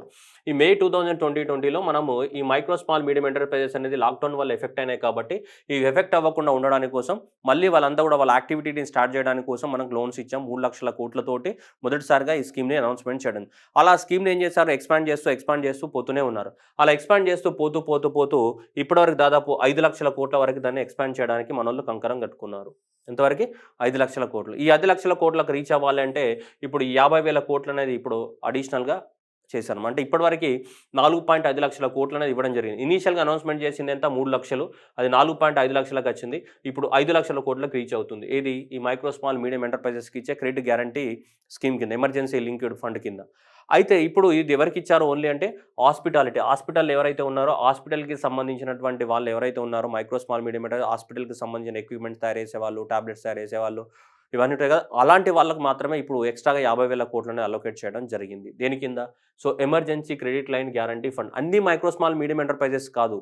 కొన్నిటికే, వేటికి హాస్పిటల్ సెక్టార్‌లో ఉన్నటువంటి ఈ మైక్రో స్మాల్ మీడియం ఎంటర్‌ప్రైజెస్ ఏవైతే వాటికి 50,000 కోట్లనేది ఈ బడ్జెట్‌లో అనౌన్స్‌మెంట్ చేస్తే మొత్తం కలిపి ఎంతైంది 5,00,000 కోట్లు. అలా 5,00,000 కోట్లు ఎప్పుడు లాస్ట్ 2 ఇయర్స్‌లో ఇచ్చేసి ఉన్నాం. ఇప్పుడు కొత్తగా ఈ 50,000 కోట్లు కలిపితే 5,00,000 కోట్లు. ఎవరికి? మైక్రో స్మాల్ మీడియం ఎంటర్‌ప్రైజెస్‌కి ఇచ్చినటువంటి మొత్తం ఫండ్. దేని కింద? ఎమర్జెన్సీ క్రెడిట్ గ్యారంటీ స్కీమ్ కింద మనం ఇచ్చినటువంటి ఫండ్ 2020 నుంచి. ఓకే. Next ramp. ర్యాంప్ అనేది మళ్ళీ సో, ఈ మైక్రో స్మాల్ మీడియం ఎంటర్‌ప్రైజెస్ యొక్క పెర్ఫార్మెన్స్‌ని మనం గమనించడానికి కోసం మనం ఇది raising and the accelerating MSME performance programme with outlay of the what 6,000 crores for the what 5 years will be launched అని చెప్తున్నారు. సో, raising and accelerating the what micro small medium enterprises performance అని చెప్తున్నారు. దానికోసం ర్యాంప్. ఈ చిన్న micro small medium enterprises ఏవైతే ఉన్నాయో అవి ఎలా పెర్ఫార్మెన్స్ ఇస్తున్నాయి? మనం ఇంత మొత్తంలో లోన్స్ అనేది ఇస్తున్నాం కదా! లోన్స్ అనేది ఇచ్చినప్పుడు అవి ఎలా పెర్ఫార్మెన్స్ చేస్తున్నాయి? ఆ పెర్ఫార్మెన్స్‌ని అంతా కూడా మనం ఏం చేయాలి? సో, చూసుకోవాలి. అవి చేస్తున్నాయా? లేవా? లాస్‌లో ఉన్నాయా? లాభాల్లో ఉన్నాయా? ఏం చేయాలి? ఎప్పటికప్పుడు దాన్ని అసెస్‌మెంట్ చేయడానికి కోసం ఈ స్కీమ్ లాంచ్ చేయబోతున్నాం. ఏది? RAMP. So, that is the raising and accelerating performance of the what micro small medium enterprises వాళ్ళ పెర్ఫార్మెన్స్‌ని పెంచడానికి కోసం ఇంకా అడిషనల్‌గా కావాలంటే డబ్బులు కూడా ఇస్తారు. దానికోసమే 6,000 కోట్లు అనేది అలొకేట్ చేయడం జరిగింది government for the period of 5 years. దేనికోసం? ర్యాంప్. నెక్స్ట్ అర్గల్ జల్. సో, ఇది డిసెంబర్ 2019లో లాంచ్ చేయడం జరిగింది. డిసెంబర్ 2019లో లాంచ్ చేసాం మనం దీన్ని జలజీవన్ మిషన్ అని కూడా అంటాం. ఈ జలజీవన్ మిషన్ ప్రకారం భారతదేశంలో ఉన్నటువంటి రూరల్ ఏరియాస్ లోపల అన్ని ప్రాంతాలకి దాదాపు సో, మనకి డ్రింకింగ్ వాటర్‌ని సప్లై చేయాలి. ఇది పైపు డ్రింకింగ్ వాటర్. ట్యాప్ ద్వారా వాటర్‌ని సప్లై చేయాలి. ఏ ఇయర్ నాటికి? 2024 నాటికి. ఇది డిసెంబర్ 2019లో లాంచ్ చేయడం జరిగింది. ఇప్పటివరకు చూస్తే మనకి హర్ ఘర్ జల్ సే దాదాపు 8.7 crores of the so, 8.7 crores of the families అనేది మనకి కవర్ చేయబడ్డాయి ఇప్పటివరకు భారతదేశంలో. మనకి 8.7 క్రోర్స్ ఆఫ్ ద ఫ్యామిలీస్ అనేది కవర్ చేయబడ్డాయి లాస్ట్ 2 ఇయర్స్ లోపల. అండ్ మిగతాయి కూడా ఇంకా ఫ్యూచర్‌లో కవర్ చేయబడతాయి. And allocation of the what 60,000 crores has been made with the aim to cover the what 3.8 crores of the households in the next రాబోయే సంవత్సరంలో. అంటే మనకు భారతదేశంలో ఎంత 11-12 కోట్ల మంది ఫ్యామిలీస్ నివసిస్తారు. ఇక్కడ రూరల్ ఏరియాస్‌లో. ఆ రూరల్ ఏరియాస్‌లో దాదాపు 8.7 కోట్ల మంది ఆల్రెడీ ట్యాప్ కనెక్షన్ ఉంది. మిగిలిన వాళ్ళు ఎంత? ఈ 3.8 కోట్ల ఫ్యామిలీస్ ఉన్నాయి. ఈ 3.8 కోట్ల ఫ్యామిలీస్‌కి కూడా మనం పైప్డ్ డ్రింకింగ్ వాటర్ సప్లై చేస్తాం ట్యాప్ ద్వారా. దానికోసం మనకి ఈ జలజీవన్ మిషన్‌ని డిసెంబర్ 2019లో లాంచ్ చేయడం జరిగింది. ఇప్పటివరకు 8.7 క్రోర్స్ అనేది హౌస్ హోల్డ్స్ కవర్ అయ్యారు. 3.8 crores of the house holds cover అవ్వడానికి ఛాన్స్ ఉంది. 100% కవర్ అవ్వాలి. ఏ నాటికి? 2024 నాటికని టార్గెట్ పెట్టుకున్నాం. కాబట్టి ఆల్రెడీ 8.7 రీచ్ అయ్యాం. ప్లస్ ఇప్పుడు ఈ బడ్జెట్‌లో 3.8 క్రోర్స్ హౌస్ హోల్డ్స్‌కి రీచ్ అవ్వడానికి కోసం మనకి 60,000 క్రోర్స్ అనేది అలొకేట్ చేయడం జరిగింది. సో, హర్ ఘర్ జల్‌కో. Next housing for all. ఇది 2015లో మనకు లాంచ్ చేసినప్పుడే గవర్నమెంట్ టార్గెట్ పెట్టుకుంది. 2015 నుంచి 2022 అంటే దాదాపు ఎంత? ఇండియాకి స్వతంత్రం వచ్చి ఎంత? 75 సంవత్సరాలు కంప్లీట్ అవుతుంది. ఇండియాకి స్వతంత్రం వచ్చి 75 సంవత్సరాలు కంప్లీట్ అవుతుంది కాబట్టి భారతదేశంలో అందరికీ ఇల్లులు ఉండాలని చెప్పేసి మనకి గవర్నమెంట్ అనేది మనకి చెప్పడం జరిగింది. సో, ఈ 2015 నుంచి దాదాపు 2022కి 5 సంవత్సరాల పీరియడ్ లోపల దాదాపు 2 కోట్ల ఇల్లులను కట్టాలనుకుంది. ఎంత? 2 క్రోర్స్ ఆఫ్ ద హౌసెస్. దాంట్లో దాదాపు చాలా వరకు కంప్లీట్ అయినాయి. కొన్ని పెండింగ్‌లో ఉన్నాయి. ఇంకొక 80 లక్షల వరకు పెండింగ్‌లో ఉన్నాయి. ఆ 80 లక్షల ఇల్లులు పెండింగ్‌లో వాటికి మనకి 48,000 క్రోర్స్ అనేది అలొకేట్ చేయడం జరిగింది. ఏవైతే పెండింగ్‌లో ఉన్న ఇల్లులు ఉన్నాయో ఆ ఇల్లులన్నిటిని కూడా కంప్లీట్ చేయడానికి కోసం housing for all by the 2022 అంటే 75 సంవత్సరాల ఇండియన్ ఇండిపెండెన్స్ నాటికి అందరికీ ఇల్లులు ఉండాలన్న లక్ష్యంతోటి స్టార్ట్ చేయడం జరిగింది. ఏది? ఈ ప్రధానమంత్రి ఆవాస్ యోజన అని. సో, కాబట్టి దాంట్లో 2 కోట్ల ఇల్లులు టార్గెట్ పెట్టుకున్నారు. గ్రామీణ ప్రాంతంలో ప్రధానమంత్రి ఆవాస్ యోజన గ్రామీణ్ రూరల్ ఏరియాస్‌లో 2 కోట్ల ఇల్లులు కట్టాలని. దాంట్లో కొన్ని పెండింగ్‌లో ఉన్నాయి. ఆ పెండింగ్‌లో దానికోసం ఫండ్ అలొకేట్ చేశారు. ఆ పెండింగ్‌లో ఉన్న 80 లక్షల ఇల్లులు కూడా మనకి కంప్లీట్ అవ్వబోతాయి ఈ సంవత్సరం. Right. Next housing for all మనం చూసాం. నెక్స్ట్ వచ్చేసి థర్డ్ ప్రియారిటీ ఏరియా చూసుకుంటే మనకేంటిది productivity. So next third priority area so productivity enhancement, investment and next ఏంటి సన్‌రైజ్ ఆపర్చునిటీస్, ఎనర్జీ అన్నాడు. తర్వాత transition and the climate action ఇవన్నీ కలిపి ఒకటే థీమ్‌లో పడేసినారు. థర్డ్ ప్రియారిటీ ఏరియా అన్నాడు. సరే చూద్దాం. ఇందులో పెద్దగా చెప్పుకోవడానికి అంత ఎగ్జామ్ పాయింట్ ఆఫ్ వ్యూలో తక్కువ విశేషాలు ఉన్నాయి. బట్ స్టిల్ ఒకటి 2, 3 పాయింట్స్ రావడానికి ఛాన్సెస్ ఎక్కువ ఉన్నాయి. సో మనం స్పీడ్‌గా చూద్దాం. రైట్. అమృత్ కాల్ అంటే మళ్ళీ అదే ముచ్చట చెప్పినారు. అమృత్ కాల్ ఇప్పుడు కొత్తగా ఈజ్ ఆఫ్ లివింగ్ అనే ఒక ఇండెక్స్‌ని కూడా లాంచ్ చేయబోతుందంట గవర్నమెంట్ అనేది. ఈజ్ ఆఫ్ లివింగ్ భారతదేశంలో లివింగ్ కండిషన్స్ ఎలా ఉన్నాయి దానికి సంబంధించి రాబోయే రోజులలో ఈజ్ ఆఫ్ లివింగ్ అనే ఒక ఇండెక్స్‌ని కూడా లాంచ్ చేయబోతున్నామని చెప్పడం జరుగుతుంది గవర్నమెంట్ అనేది. నెక్స్ట్ వచ్చేసి centralized processing centre green. So మనకి పరివేష్ అనేది ఒక వెబ్సైట్ అనమాట లాంచ్ చేయడం జరిగింది. 2018 సంవత్సరంలో లాంచ్ చేశారు. ఎప్పుడైతే ఏదైనా ఒక ప్రాంతం లోపల మనం ప్రాజెక్టులు పెట్టాలంటే ఆ ప్రాజెక్టులకు సంబంధించిన ఎన్విరాన్మెంటల్ క్లియరెన్స్ కానీ, లేకుంటే ఎకో సిస్టమ్ క్లియరెన్స్ కానీ, వాటర్ క్లియరెన్స్ కానీ ఇవన్నీ ఉంటాయి కదా. ఎన్విరాన్మెంట్కి సంబంధించిన క్లియరెన్సెస్ అన్ని కూడా అవన్నిటిని కూడా ఆన్లైన్లో ఇవ్వడానికి కోసం పరివేష్ అనే ఒక వెబ్సైట్ని లాంచ్ చేయడం జరిగింది. సో ఇప్పుడు పరివేష్ అనే దానికి సో ఎక్స్టెన్షన్ వర్షన్లోనే ఇంకొక కొత్త వెబ్సైట్ తీసుకురావడం జరుగుతుంది సెంట్రల్ గవర్నమెంట్ అనేది. It will enable the application for the all the 4 approval through the single form of the tracking process through the centralized processing centre that is known as green. So green అనే ఒక వెబ్సైట్ని launch చేయబోతుంది. ఆ green అనేది ఏంటి centralized process centre green, CPC green అనేది launch చేయబోతుంది ఒక వెబ్సైట్ అది. ఏదైతే భారతదేశంలో ఎవరైనా ప్రాజెక్ట్ పెట్టాలనుకుంటే ఆ ప్రాజెక్ట్కి సంబంధించిన ఎన్విరాన్మెంటల్ క్లియరెన్సెస్ అనేటివి అన్నీ కూడా ఈ వెబ్సైట్ ద్వారా అప్రూవల్ అవుతాయి. అంతకుముందు ఏముంది పరివేష్ అనేది ఉంది. పరివేష్కి ఇంకా నెక్స్ట్ వర్షన్ లోపల ఇది తీసుకురాబోతున్నాం. Okay, centralised processing centre green అనేది. ఓకే, నెక్స్ట్ వచ్చేసి ఈ పాస్పోర్ట్ అంటే ఏం లేదు. ఆ పాస్పోర్ట్ ఏదైతే ఉందో దిక్కుమాలిన పాస్పోర్ట్లో దానికి ఏం చేస్తారు, ఇట్లా ఒక చిప్ పెడతారు. చిప్ అండ్ ఫింగర్ ప్రింట్ ద్వారా ఓపెన్ అయ్యే వాటిని ఏమంటాం మనం ఈ పాస్పోర్ట్స్ అంటాం. ఇక మీద భారతదేశంలో ఇచ్చేటివన్నీ కూడా ఈ పాస్పోర్ట్లను ఇష్యూ చేస్తామని గవర్నమెంట్ చెప్తుంది. ఇది కూడా పెద్ద విషయం అంట. దీన్ని కూడా బడ్జెట్లో పెట్టినారు. Next battery swapping system. ఇది కూడా భారతదేశంలో ఏంటిదంటే అర్బన్ ఏరియాస్లో పెద్ద పెద్ద ఛార్జింగ్ స్టేషన్లు పెట్టాలంటే ప్రాబ్లమ్. ఎలక్ట్రిక్ వెహికల్స్ని ప్రమోట్ చేసినప్పుడు ఈ ఎలక్ట్రిక్ వెహికల్స్ని ప్రమోట్ చేయడానికి ఏం చేయాలి, ఒక బ్యాటరీ తీయాలి. బ్యాటరీ ఉడవేకి ఆడ వాడేసి కొత్త బ్యాటరీ బిగించుకొని వెళ్ళిపోవాలి. అలా తీసుకురాని ఏమంటాం మనం ఇలా బ్యాటరీ స్వాపింగ్ సిస్టమ్. ఇలా మొత్తం ఛార్జింగ్ స్టేషన్ ఉంటుంది. ఈ ఛార్జింగ్ స్టేషన్లో బ్యాటరీస్ పెట్టి ఉంటాయి. నీ వెహికల్ వచ్చేసి నీ వెహికల్ ఉన్న బ్యాటరీ అక్కడ పెట్టేసి ఇంకో బ్యాటరీ తీసుకొని వెళ్ళిపోవాలన్నమాట. అలా వెళ్ళాలంటే ఏముండాలి, అన్ని బ్యాటరీస్ సేమ్ ఉండాలి. ఒక స్టాండర్డ్ బ్యాటరీస్ అనేటివి ఉండాలి. సో కాబట్టి అందుకోసం ఒక స్టాండర్డైజ్డ్ బ్యాటరీ పాలసీని తీసుకురావాలి. దాంతోపాటు బ్యాటరీ స్వాపింగ్ పాలసీస్ని కూడా తీసుకురావాలని చెప్పేసి. అంతే కదా, బ్యాటరీ స్వాపింగే కదా, ఇక్కడ ఉన్న బ్యాటరీని పెట్టేసి వేరే తీసుకుని వెళ్ళిపోతాం. అలా బ్యాటరీ స్వాపింగ్ పాలసీ. సో కాబట్టి battery art energy services battery swapping పాలసీని మనం తీసుకురావాలని చెప్పేసి గవర్నమెంట్ అని చెప్తుంది. To promote the electric vehicles కోసం ప్రమోట్ చేయాలంటే మరి బ్యాటరీ స్వాపింగ్ పాలసీని కూడా ఉండాలి. తీసుకొస్తామని చెప్తుంది గవర్నమెంట్ అనేది. నెక్స్ట్ వచ్చేసి urban development. So urban development అనేది రాబోయే 100 సంవత్సరాలకి నాటికి, అంటే ఇండియా ఇండిపెండెన్స్ వచ్చేసి 100 సంవత్సరాల నాటికి మరి అర్బన్ ఏరియాస్లోనే ఎక్కువ మొత్తంలో పాపులేషన్ ఉండడానికి అవకాశం ఉంది రాబోయే 25 సంవత్సరాలు. అందుకోసం అర్బన్ ఏరియాస్ని ఎలా డెవలప్మెంట్ చేయాలి, దానికి కావాల్సిన వసతులు ఏమేమి ఉండాలి, ఏం చేయాలన్నది అనుకున్నాం. ఫ్యూచర్లో ఎలా ఉండాలి, రాబోయే 25 సంవత్సరాలలో మోడర్న్ టెక్నాలజీస్ ఏమొచ్చాయి, ఇవన్నిటి కోసం చెప్పి ఒక కమిటీని అపాయింట్ చేస్తారంట. ఆ కమిటీ ఇచ్చిన రికమెండేషన్స్ ప్రకారం భారతదేశంలో అర్బన్ ప్లానింగ్ ఎలా చేయాలి, అర్బన్ డెవలప్మెంట్ ఎలా చేయాలన్న దాని మీద మన వాళ్ళు ఫ్యూచర్లో నిర్ణయం తీసుకుంటారంట. నెక్స్ట్ ఏంటిది అర్బన్ డెవలప్మెంట్. నెక్స్ట్ ఏంటిది urban planning. So urban planning మీద కొత్త కోర్సులు లాంచ్ చేయడానికి కోసం మనకి ఏఐసిటిసికి పర్మిషన్ ఇవ్వడం జరిగింది. సో భారతదేశంలో దాదాపు మనకి five existing designated centres of the excellence. భారతదేశంలో 5 సెంటర్ ఆఫ్ ద ఎక్సలెన్సెస్ని క్రియేట్ చేస్తారంట. ఆ 5 సెంటర్ ఆఫ్ ద ఎక్సలెన్సెస్ దేనికి సంబంధించి మనకి అర్బన్ ప్లానింగ్ లోపల ట్రైనింగ్ ఇవ్వబోతున్నాయి అనమాట. అర్బన్ ప్లానింగ్ లోపల సో దీనికోసం ఒక్కొక్క ట్రైనింగ్ సెంటర్ కోసం మనకి ఏఐసిటిసి 250 కోట్లు అనేది అలోకేట్ చేయడం జరుగుతుంది. ఒక్కొక్క ట్రైనింగ్ సెంటర్ కోసం అర్బన్ ప్లానింగ్ మీద సపరేట్ కోర్స్ అన్నమాట అది.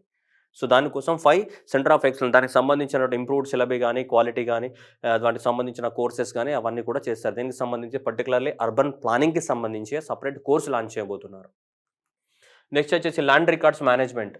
సో భారతదేశంలో ఒకే సాఫ్ట్వేర్ను ఉపయోగించుకోసం మన ల్యాండ్ రికార్డ్స్ ఏవైతున్నాయి భారతదేశం మొత్తంలో same type of the registration ఉండాలి. ల్యాండ్స్ అనేది ఇప్పుడు తెలంగాణలో వేరు, ఏపీలో వేరు, కర్ణాటకలో వేరు, అన్ని దిక్కుమాలిన సాఫ్ట్వేర్లు ఎవరి ఇష్టం వచ్చినట్టే వాడుతున్నారు. కాబట్టి states will be encourage to adopt the unique land parcel identification number to facilitate the IT based management of the land records.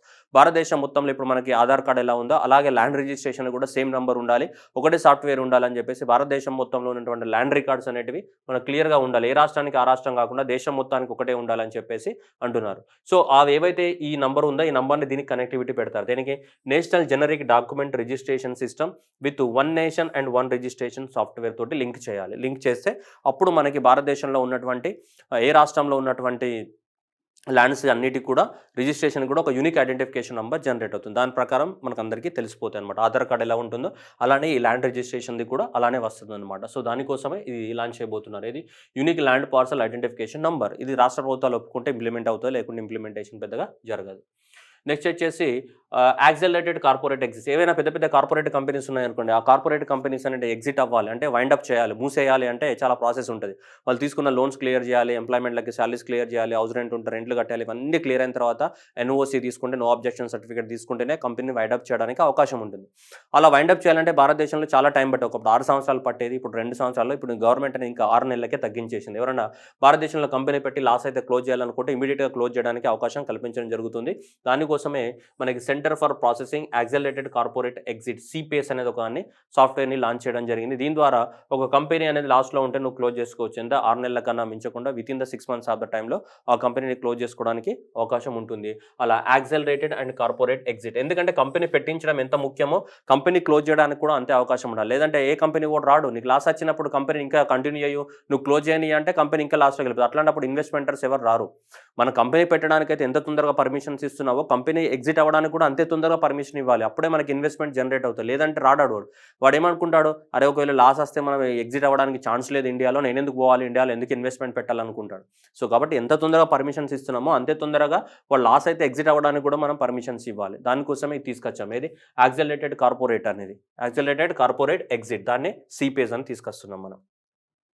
Next ఈ ఏవియేషన్ గానీ, ఈ గేమింగ్ సెక్టార్ ఏదైతే ఉందో, ఈ కర్ణాటక రాష్ట్రం అనేది భారతదేశంలో ఫస్ట్ టైమ్ లాంచ్ చేయడం జరిగింది. ఏవియేషన్ గేమింగ్ సెక్టార్ అనేది పెద్దది.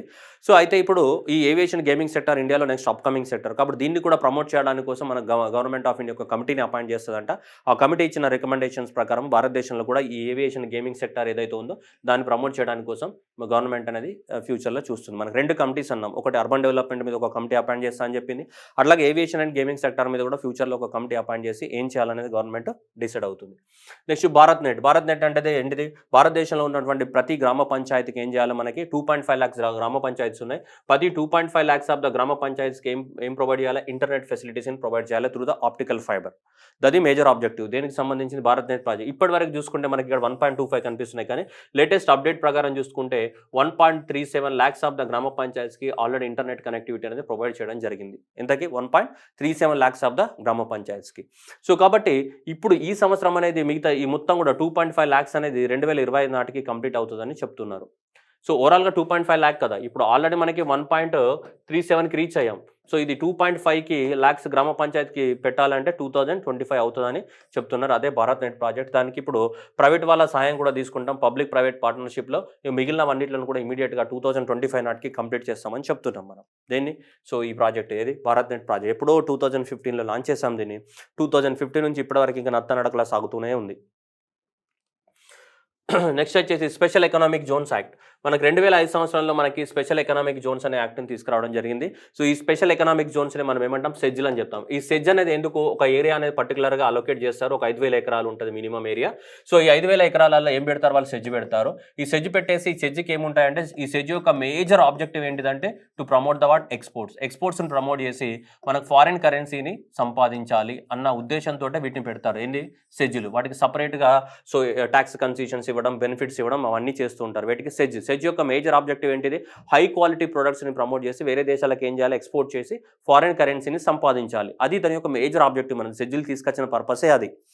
సో, కాబట్టి ఇప్పుడు ఏమంటున్నారు? ఈ సెజ్ యాక్ట్‌ని తీసేసి మనం కొత్తగా ఇది ఈ యాక్ట్ ఈ పేరుతోటి కొత్తగా చట్టాన్ని తీసుకొస్తున్నారు. Development of the enterprises and the service hubs అనే పేరుతోటి కొత్త చట్టాన్ని తీసుకొస్తామని చెప్తున్నారు. కాబట్టి ఈ స్పెషల్ ఎకనామిక్ జోన్స్ ఏదైతే ఉందో, ఈ స్పెషల్ ఎకనామిక్ జోన్స్ అనే పేరు గాని, ఆ చట్టాన్ని గాని మార్చి development of the enterprises and the service hubs అనే ఒక పేరుతోటి కొత్త చట్టాన్ని, కొత్త మోడల్స్‌ని తీసుకొస్తామని చెప్పేసి గవర్నమెంట్ ప్రామిస్ చేయడం జరిగింది. మరి ఇది ఎలా ఉంటుందనేది we need to wait and watch for the what? Future announcement. Next అట్లాగే గవర్నమెంట్ డిఫెన్స్ సెక్టార్‌కి సంబంధించి చూస్తే 68% of the what capital procurement will be budget year market for the what domestic industry and 38% for the from 58%. భారతదేశంలో ఈ defence ఎక్విప్‌మెంట్లు ఏవైతే ఉన్నాయో, భారతదేశానికి సంబంధించిన ఎయిర్ క్రాఫ్ట్స్ గానీ, ఈ గన్స్ గానీ, బుల్లెట్స్ గానీ, బుల్లెట్ ప్రూఫ్ జాకెట్స్ గానీ, ఇవన్నీ ఉంటాయి కదా! అవన్నీ కూడా 68% అనేది భారతదేశంలో తయారయ్యే వాటిని మేము కొంటున్నామని ఈ బడ్జెట్‌లో చెప్తుంది గవర్నమెంట్ అనేది. సో, అది మనకి ఇక్కడ ఇంపార్టెంట్ పాయింట్. ఇంతకుముందు 58% అనేది మనం ఇండియాలో తయారయ్యే వస్తువులను కొనేవాళ్ళం మనకు సంబంధించి. ఇప్పుడు 68% అనేది ఇండియాలో తయారయ్యే వస్తువులనే కొంటాం. వేరే దేశం నుంచి ఇంపోర్ట్ చేసుకోము. ఇండియాలో తయారు చేయాలి. ఈవెన్ ఫారెన్ కంపెనీ అయినా సరే ఇండియాలో తయారు చేస్తేనే కొంటామనమాట. దాని మీనింగ్ అది. సో, కాబట్టి ఇండియాలోనే తయారు చేసే వాటికి 68% అనేది ఇండియా నుంచే కొంటాం. That should be manufactured in India అనేది సో, మనకి బడ్జెట్‌లో చెప్పడం జరిగింది. అట్లాగే solar power at the what polysilicons. So, ఈ పాలిసిలికాన్స్ అంటే కదా ఈ సిలికాన్ నుంచి ఇలా పాలిసిలికాన్ సోలార్ ప్యానెల్స్ తయారు చేస్తామా లేదా? ఈ సోలార్ ప్యానెల్స్‌ని తయారు చేయడానికి కోసం గవర్నమెంట్ అనేది ఎక్కువ మొత్తంలో ప్రమోట్ చేయబోతుంది. ఎందుకంటే government is targeted to ambitious target of the what 280 megawatts of the installed solar capacity by the 2030. So, 2030 నాటికి 280 మెగావాట్ల సోలార్ విద్యుత్తుని ప్రొడక్షన్ చేయాలని చెప్పింది. అందుకోసం గవర్నమెంట్ అనేది 19,500 కోట్లు అనేది ఇప్పుడు మనకి ఎక్కువ మొత్తం ఇన్సెంటివ్స్ అనేది ఇవ్వడానికి రెడీ అయింది. ఏ ఇండస్ట్రీస్‌కి ఈ పాలిసిలికాన్ గాని, సోలార్ ఫోటోవోల్టాయిక్ సెల్స్ తయారు చేసే ఇండస్ట్రీస్ ఉంటాయి కదా! ఆ ఇండస్ట్రీస్‌కి 19,500 కోట్లతోటి ఇన్సెంటివ్స్ ఇవ్వడానికి కోసము, ఎక్కువ మొత్తంలో ఈ పాలిసిలికాన్ ప్యానెల్స్ తయారు చేయడానికి కోసము గవర్నమెంట్ అనేది మనకి ఈ బడ్జెట్‌లో అనౌన్స్‌మెంట్ చేయడం జరిగింది. 19,500 కోట్లు స్పెషల్లీ ఫర్ ద వాట్ ఈ సోలార్ ఫోటోవోల్టాయిక్ ఇండస్ట్రీ వాళ్ళకి సంబంధించి. So, to promote the 280 gigawatts of the solar power production and installed capacity by the 2030 నాటికి. Next transition to the what carbon neutral economy. So, అంటే carbon dioxide పర్సెంటేజ్‌ని తగ్గించాలి. దానికోసము ఏమన్నారు 5-7% of the biomass pellets will be co-fired in thermal power plants resulting in the what carbon dioxide savings 38 million metric tons annually. ఈ thermal power ప్లాంట్స్‌లో ఏదైతే electricity production చేస్తుందో దాంట్లో దాదాపు మనకి ఇవి మిక్స్ చేస్తారంట. ఏవి బయోమాస్ పెల్లెట్స్‌ని మిక్స్ చేస్తారంట. బయోమాస్ పెల్లెట్స్‌ని మిక్స్ చేయడం ద్వారా ఎంత ద్వారా 5-7% మిక్స్ చేయడం ద్వారా ఏమైతది మనకి కార్బన్ యొక్క యూసేజ్ అనేది తగ్గుతది. కార్బన్ యొక్క యూసేజ్ తగ్గినప్పుడు ఆటోమేటిక్‌గా కార్బన్ డయాక్సైడ్ యొక్క రిలీజ్ కూడా తగ్గుతది. అలా ప్రతి సంవత్సరం అంటే 38 million metric tons of the carbon dioxide release అనేది తగ్గుతూ ఉంటదని గవర్నమెంట్ ఎస్టిమేషన్. అందుకోసం బయో పెల్లెట్స్‌ని యాడ్ చేస్తా అని చెప్తుంది. అట్లాగే మనకి 4 pilot projects for the what coal gasification for the conversion of the coal into the chemicals required for the what industry will be set of evolve in the technical and financial viability.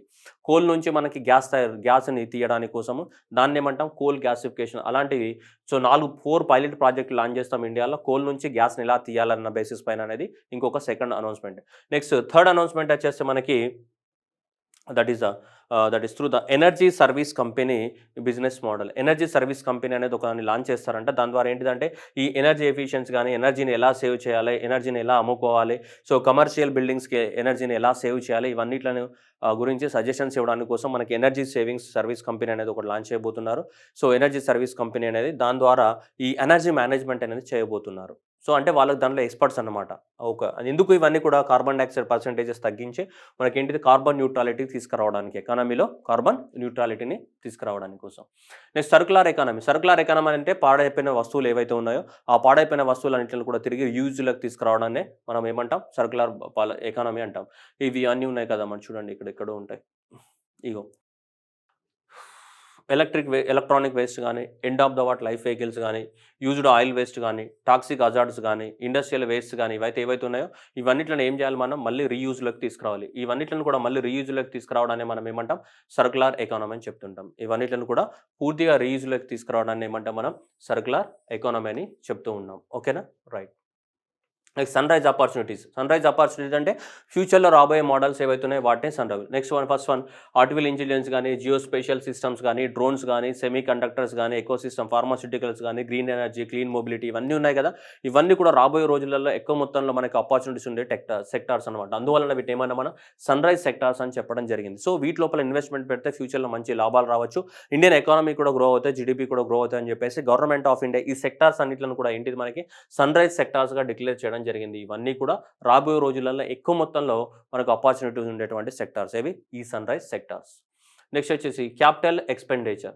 So, government of India అనేది capital ఎక్స్‌పెండిచర్‌ని పెంచడం జరిగింది. అంటే long term ప్రాజెక్టుల మీద పెట్టే ఎక్స్‌పెండిచర్‌ని పెంచడం జరిగింది. దాదాపు మనం స్టార్టింగ్‌లోనే చెప్పాం క్యాపిటల్ ఎక్స్‌పెండిచర్ ఎంత 7.5 లాక్ క్రోర్స్ ఉన్నాయి. అలాగే నేను ఇంతకుముందు కూడా చెప్పడం జరిగింది మనకి రాష్ట్ర ప్రభుత్వాలకి దాదాపు 1,00,000 కోట్లను కూడా ఇవ్వడం జరుగుతుంది అని చెప్పడం జరిగింది. రాష్ట్ర ప్రభుత్వాలకు ఇచ్చే గ్రాంట్స్ గానీ, వాళ్ళకి ఇచ్చే 1,00,000 కోట్లు గానీ అన్నీ కలిపితే దాదాపు ఒక 10 లక్షల కోట్ల వరకు గవర్నమెంట్ అనేది ఇది ఓన్లీ యూనియన్ గవర్నమెంట్ పెట్టేది. యూనియన్ గవర్నమెంట్ పెట్టేది ఎంత 7.5 లక్షల కోట్లు. దాంతో పాటు స్టేట్ గవర్నమెంట్స్ కూడా ఇస్తాయి కదా!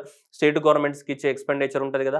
ఆ స్టేట్ గవర్నమెంట్‌కి ఇచ్చేది ప్లస్ యూనియన్ గవర్నమెంట్ పెట్టేది మొత్తం కలిపితే దాదాపు ఒక 10 లక్షల కోట్ల వరకి మనకి గవర్నమెంట్ అనేది క్యాపిటల్ ఎక్స్‌పెండిచర్ పెడుతుంది. అంటే దేనిపైన లాంగ్ టర్మ్ ప్రాజెక్టుల పైన పెట్టబోతుంది. మనం స్టార్టింగ్‌లోనే చెప్పాం కదా! పారలెల్ ట్రాక్ అని చెప్పామా లేదా?